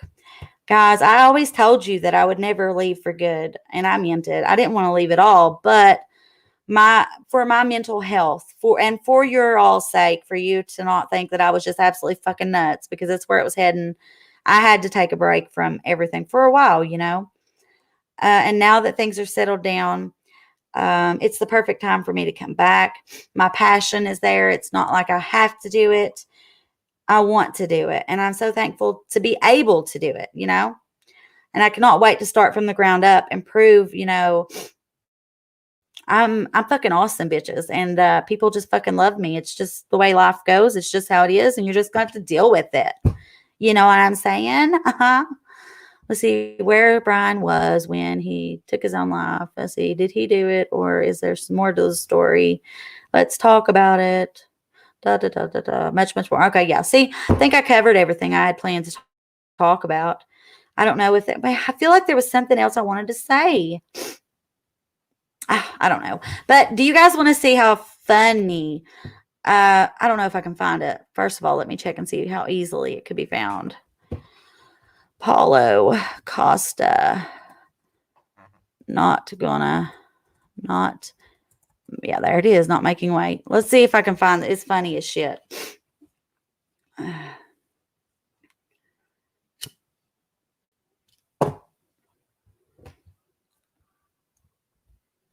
He's like, it's not on the schedule for me to make it. Okay, hang on, y'all. Oh, shit. Where did my screen share go? Oh. Hold on. I'm getting it ready for you all. La la la la la la la la la la la la la la. Do do do do do do do do do do do do do do do do do do do. What the world? Come on. All right, here we go. I want to show you guys the one final thing. La la la la. All right, let me know if you can hear it, okay? We're getting ready now. That there on the screen now, that's Marvin Vittori. The other man who was talking about not being able to make weight, he's Paulo Costa. Here we go. Also, Vittori, he is an absolute Italian. And Paulo Costa comes from Brazil. He had some problems with weight, I guess. So we'll see. I said I'll fight him on any weight. But, you know, at the end of the day, we still have to all be professional. And, I mean, he's not professional. But we'll go through weight cuts. He has to do some of it, you know. Yeah. So we'll see. But like I said, the last thing I want is for the fight to be scratched. So I'll fight him on any weight. With that being said, he needs to suffer a little bit making weight, because that's that all of us go through that. But yeah, man, I mean, he calls him a fat ass in a moment. You know, like he's like anybody else maybe could have been like, oh, like, because he's a lot overweight. So we gotta find a way. And I'm not hard to please in that sense. I'll just say like whatever, you know, just it has to make sense. No, I think this fight will happen. Here he is, Paulo Costa. He's just like those people, NC and all them. He puts it off on Marvin, even though he's the one that can't make weight. Can't weight 185, I don't know. 90 kilos, 90 kilos. I don't know how the 185, okay. Maybe. But I think make this fight on 185 could be more exciting to the fans, you know. He's trying to sell it like it would be more exciting, like he didn't just not make weight. Bring the fight for him. Maybe he wants to bring the fight to me. So I think with both guys happy, this knockout can happen easily. Are you able to tell us what you weigh right now? That's why he didn't want to make weight. 96 kilos. See, 96 kilos. Told you all. I don't know what to make of it, mentality, man. Like so many things that we make at the same time. It could be the old fake confidence, and I got to expect him the best version of himself, even though his weight is not good. I haven't seen him. He hasn't posted much. I haven't seen much of him. So I'm still expecting the best version of himself, and I'm ready still. But you know, I'm not gonna let this like pre-fight tension and pre-fight like readiness like go. You know what I'm saying?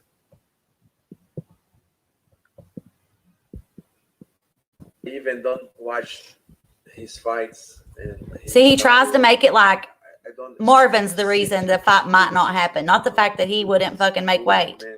Because he got knocked out by Israel Adesanya and then humped on, and it ruined his mentality. Like he lost his manlyhood and he's trying to get it back. He's grappling.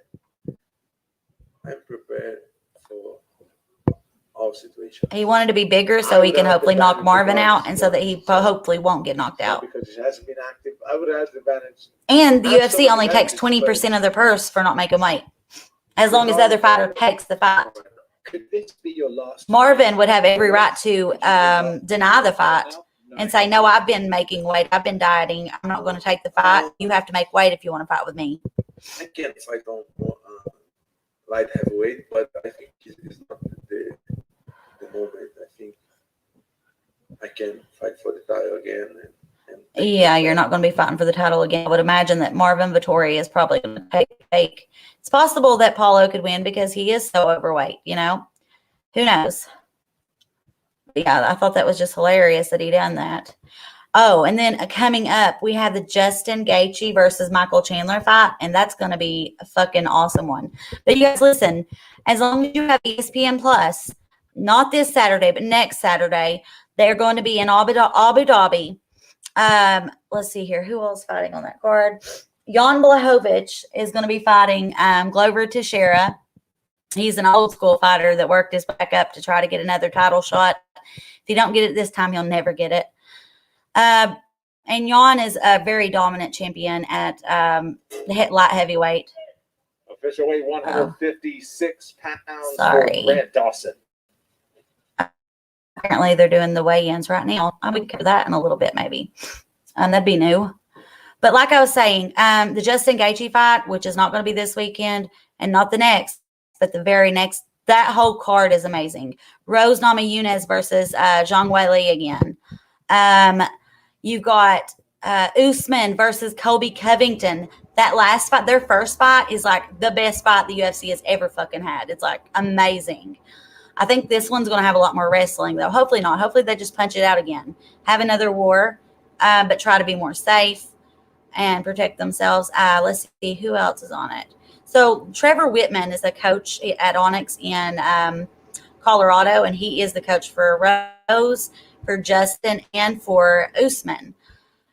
And then there's just every fight on that card is a puncher fight. Like they're punchers. They're fist fighters. They brawl. You know, that whole card is going to be fucking amazing. That pay-per-view is going to be great.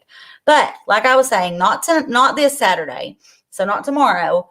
Next Saturday. If you have ESPN Plus for free, you can watch on ESPN Plus. You don't have to buy the pay-per-view for it, and you don't have to like go and do any of that stuff, you know, finding it for free or none of that. You will be able to watch that on your ESPN Plus, and it's basically a pay-per-view card. You've got, like I said, Jan Blachowicz versus Glover Teixeira.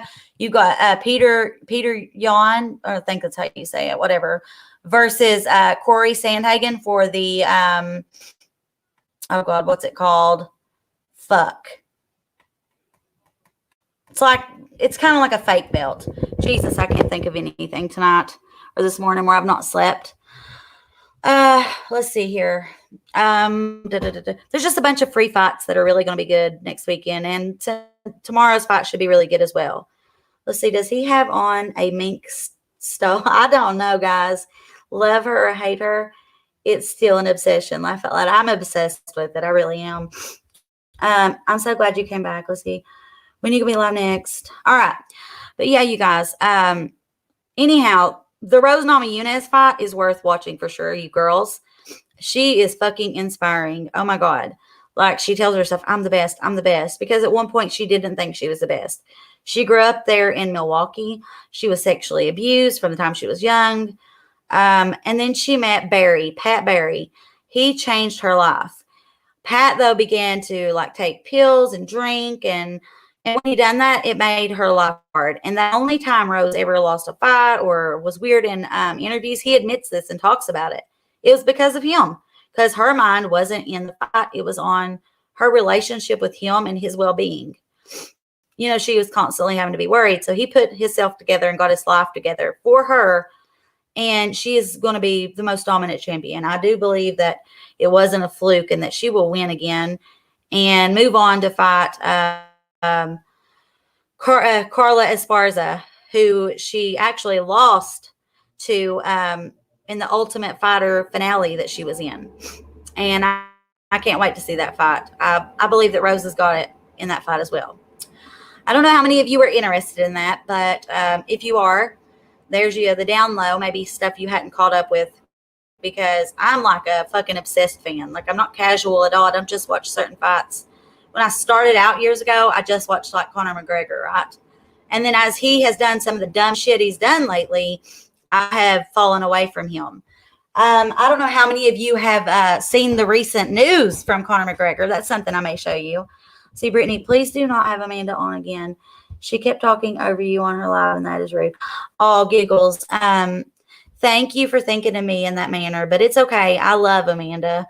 She doesn't mean to talk over me the same as I don't mean to talk over her, because I think I talk over her maybe more than she talked over me. I'm not sure. But I hate that you feel that way, because I love all of my subs. I love all of you guys. And I also love Amanda. I'm having her on, now we'll collab sometimes, but there'll be other guests. But yeah, that typically doesn't happen. It's just that we haven't gotten to talk or do this together in a long time, but I do appreciate your opinions, and I appreciate you and for being here. I truly do. But we'll work on it. I will do my very best to be sure I don't talk over her, as well as vice versa. She is a good girl, and she means well, and she has it hard, and she deserves all the goodness in the world. When I first started, she would message me and tell me about her life and all the problems and how she wanted to start a channel, and she was inspired by me, and she supported me and talked about how well I was doing. She told me I was going to grow big quick, and I did. And from those very early conversations she would send me, I could tell that she needed somebody to talk to, and that I was that person that inspired her. And I told her, I said, because she told me she also had OCD, and she would contemplate about making the videos, but then she couldn't bring herself to do it, or she would make them and she couldn't post them because she didn't think they were good enough. And I told her, you can do this. Just get on there and talk. As you talk, it'll get better, and it'll come to you, and you'll get better at it. So I pushed her to make a channel and start, because she wanted to. It was obviously her idea first, but I tried to get her to do it, and I feel that I helped a lot in that way.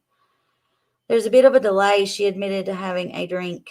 There's nothing wrong with having a drink, you guys. You know that. Like, I've done those beer challenges and stuff, and people then began to say, because of that I'm an alcoholic.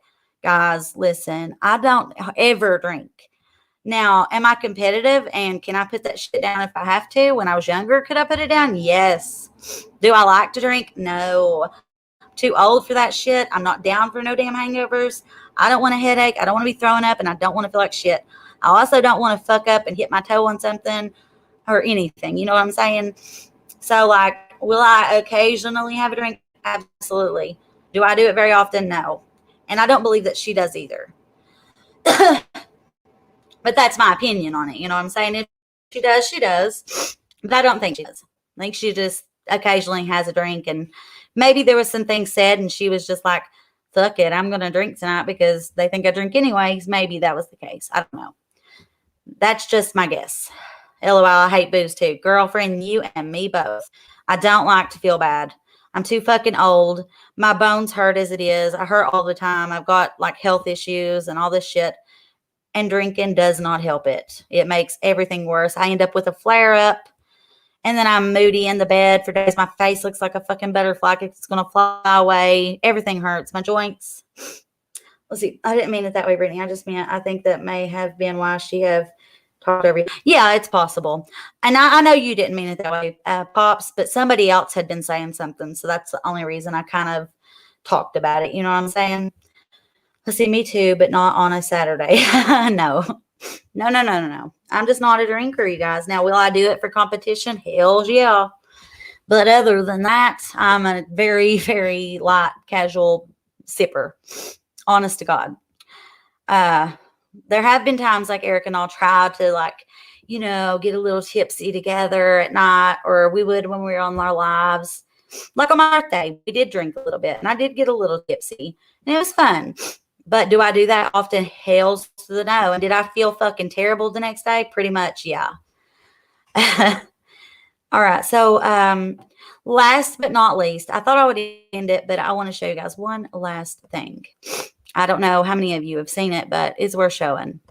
Because I'm pretty sure everybody, even if you don't watch the UFC, everybody knows who Conor McGregor is. Conor McGregor. It's sickening, like what he's done recently. Y'all know about him hitting the old man at the bar, I'm sure. You probably know about him throwing the dolly at the bus over Khabib and over his little buddy, and how Khabib spit in his face or whatever. And the people that he brought with him were honest to fucking God. They were with the Irish mob, like 2 different sets. Like that's who those people were. They're all been in prison for different things. Like one of them or 2 of them had murdered somebody.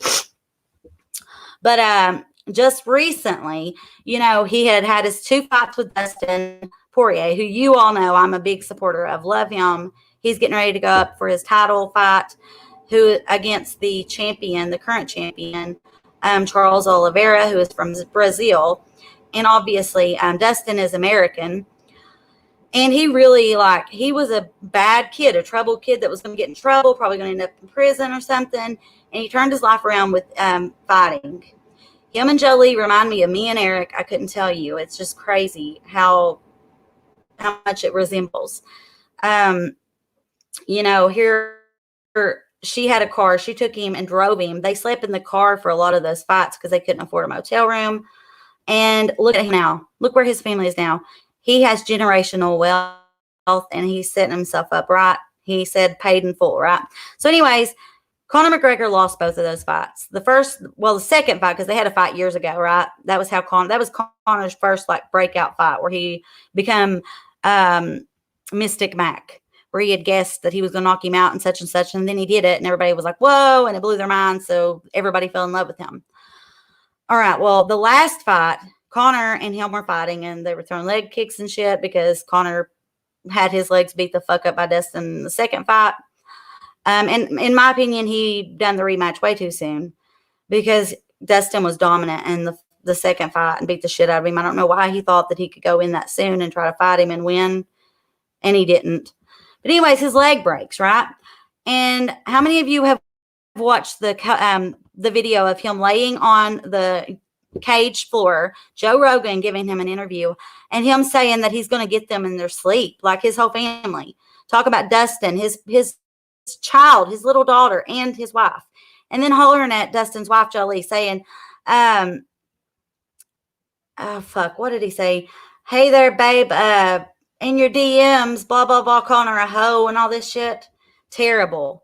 Let's see. I just hit my tea. I'm gonna go. Remember the snails you did? Oh my god, the snails were disgusting, you guys. Oh, you've never heard of Conor McGregor? Are you serious? Can you guys hear me? I hope to God you can hear me. I've been talking about Conor McGregor and what he's been up to lately.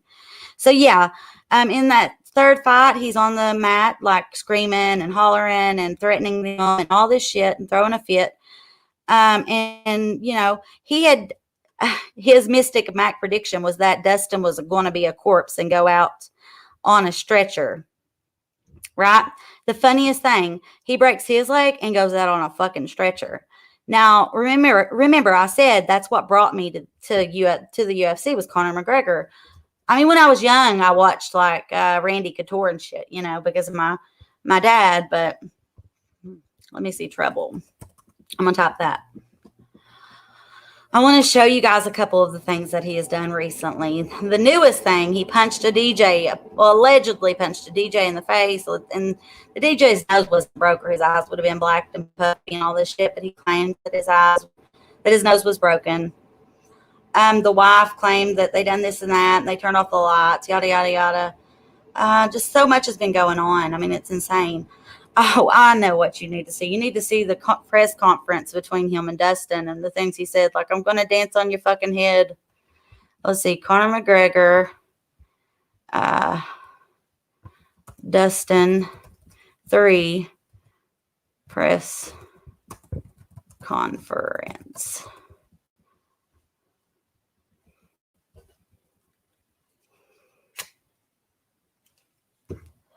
This is it right here, boys. All right. Now, listen very closely. This shit's hilarious. And you can tell that Dustin's just like, dude, you've lost your touch. Oh my God, this is petty bullshit. Like, you used to be better. He tells him this. You know, used to be Connor could get people scared. Like, he could make them feel the way that YouTube had made me feel. You know, little and not good enough. And like I was doomed. That's how it can make you feel. And it's not a good feeling. So here we go. Let me show you. All right. I'm going to put this over here so hopefully you all can hear it really well.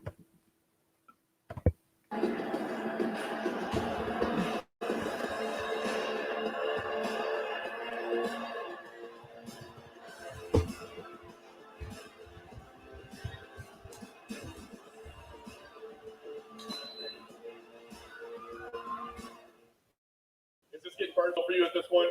I'm going to dance on your head. Man. This is not only a little.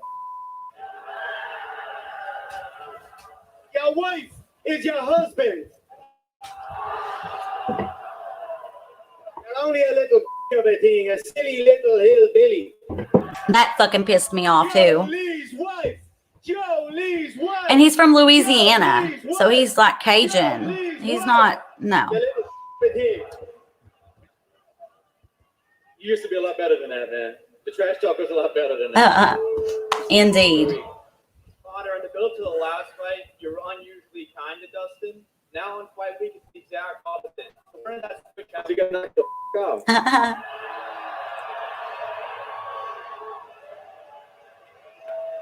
Poor little Dustin's ears where he used to drain them. McGregor sleep. He said, not McGregor fast, McGregor sleep. This is my bread and butter. This is what, wakes me up in the morning with fire in my belly. Errors to correct, tactics to prepare for. So I've had a great camp, a great focus on the opponent, on the skills. What? Throwing kicks this time. Yeah, shut your mouth, you little fool. I'm going to dance on your head. No, that was funny. For me, the aura's not there anymore. Very dangerous fighter sitting right here for sure, no doubt. But I see a man, you guys in the crowd. I think Connor's done in the UFC unless they give him an easy fight. But I see a man here in front of me that I defeated, and I know I can defeat again. After seeing Diaz's performance, I think that should be his next performance. He looks frail. He looks frail at this weight now. I'm telling you, his head, his body, his frame, his eyes. That weight cut is getting to him. I'm on weight ready to go. There'll be no 155. There'll be nothing free given here. Everything's getting took here. Yeah, watch him how he acts. It's always, he'll throw a kick. He always does. Let's see if he does it. Throw that kick, Connor. Come on. Every Conor McGregor press conference where he's acting like a badass. After he got in all that trouble, though, and people said that he had sexually harassed them and all this and that, and the man in the bar, the dolly, then he had to pretend like he was this good guy. See the kick? Every fucking conference that he acts this way and has this persona, he does that. Everyone. You can bet money he'll throw a kick in the press conference if he's acting like he's like all bad and shit. Always has, always will. But yeah, there you guys go. Conor McGregor. All right, y'all, we may come back tonight. We may come back this evening. Keep an eye out on the Mysteriously Brittany Facebook group that I made. If you're not part of it, hang on and I will get you that link and you guys go and join it because I'm going to clear it out. I probably should do that now. I'm going to take everybody out and then I'm going to start accepting, if you want to join. So let me get y'all that link because I don't have it anymore. Okay. Trying to get back on my A game with you guys. Trying to be here for you. Can you all still hear me and hear me well? I'm really surprised that my connection's done pretty great. All right. So here is the Facebook group link that you can go to join that. And that way you guys can contact me. directly with any information. Like if you want one of the Huskies, we can do it that way. I can ship the Huskies to you guys too. I think we'd have to do FedEx for live animals to be shipped. We have to check in on the shipping, but we can do that. Thank you so much, Giggles. And like I said, I do appreciate you and respect you, and thank you for being here and appreciate your time that you're giving to me. But give Amanda a chance for me, please. You have a right to your own opinions, though. I'm not going to come down on any of my subs if they don't like somebody. I just ask, try to give them a shot. It won't always be like, us talking and getting carried away. I promise. I do my best not to. When I first started, I did have an issue. Like I would talk over people sometimes too, because like I'm the type of person, I'll think of something, and if it isn't written down, and if I don't say it when I think it, I will absolutely forget it. And I think she's the same way. We discussed this. That's what, we kind of agreed on it. When you get going again, Brittany, I'll be happy to mod for you if you wish. Oh, thank you so much, Pops and Sass. I really appreciate that. We got to get the other channel up and going and get started. I want to start from the ground up, Oh, thank you, Giggles. I really, really, really appreciate that. Like I can't even tell you how much. But so there's that link. What else do I need to give you all before we depart? I need to give you some other stuff, I think. Give me 2 secs here. Oh, yeah, I want to find that one thing.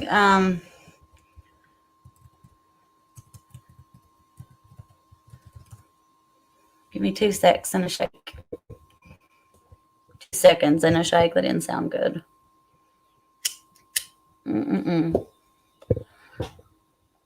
If you're smoking with me, give me a cigarette emoji in the comments before we go.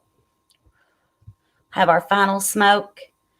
What time would you all like me to come back? Would you rather I do it in the evening or at night? Because see, if Eric works this evening, which is going to suck, I don't think this is going to load. So we'll just do this later. I'll get all that information later for y'all.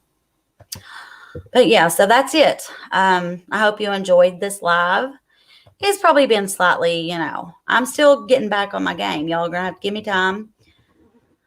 Oh, I know, Loveland. Thank you, baby girl. I really appreciate that. You just don't know. Life of my life, vaping. Vaping, smoking, it's just, different. And it's supposed to be a little better for you. Did a reading for me recently, and she was so accurate. It blew my mind. Yeah, that is one thing I told you guys. She is really actually good at her readings. You go, Donnie. I love you guys dearly. Thank you so much to my supporters. We Kentucky girls have to stick together. Absolutely do. We've all got to stick together, and especially us Kentuckians, But I love each and every one of you guys, and I'm really thankful to be back. If you can't tell, I've not been able to stay away from you all. Is there any questions or anything that we need to go over before we end this? Oh, thank you, Donnie. You're the best. You're all the best. I love you all so dearly. But if there's no other questions or nothing else you all want to go over and discuss, I will come up with something for us for this evening. I'm going to start sleuthing around in some cases and whatnot for us. And I'm also going to start looking to see if there's anything going on in the community that we should talk about. Because I always did that, and I probably always will.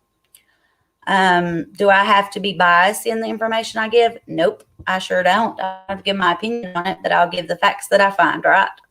So that's that. And again, Lana, if you could so graciously accept, I don't apologize for not agreeing with the video you made. It upset me bad, a lot of it. But, oh my God, yes, I would love to do the Britney Spears stuff. Oh my goodness, how into that I am. We will cover that. Like, that's a good idea. But Atlanta, like I'm saying, I want to reach out to you. I'm hoping that you would come and let me interview and talk with you. I don't really know you, and I would like to get to know you. I would like to know who you are as a person, because I know who the people are that made you look so terribly. And it's possible that maybe possibly some of the things that you said, because they called Atlanta style, and I took up for you there. And I began to see things, and I'm open to a discussion with you. And if you're open to talking with me, you can contact me privately. And I'm not one of the fuckers that, I keep my word. I'm very loyal and very honest. So if not, I understand. But yeah, I do apologize for anything that I said or did that I, really may not have had the right to say or do. But I do not apologize for my feelings towards, the Shazam stuff, obviously. But that's it for this time, y'all. Let me know what time you would like for us to do an evening live, or if you even want to do another live today, and we will if you want to. But I love you guys dearly. Have a wonderful day. Keep a smile on your faces, and be sure you like, share, and subscribe. Share. And be ready for the other channel. I'm going to be posting it on the Facebook group that I sent to you all there. And yeah, see, I may try reading from Amanda. I think that we're going to do that this evening, Giggles. So I'll write that down, and just give her a shot, give her a chance. And this is the first time we've been back together since my return, and I just think that, it'll be better. So I'll write that down that you want a reading, and we'll get it done.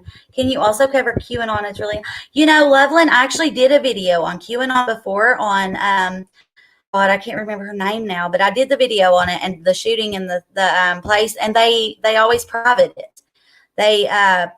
They put like government restrictions on my videos. It makes it very hard for anyone to watch it. You have to, be signed in. You have to be a certain age. You have to agree to this and that. They hid away that video because it mentioned QAnon, which is bullshit. So there's a YouTuber called The Surprise Witness that lost her job over covering the Britney Spears case. That's terrible. Fucking terrible.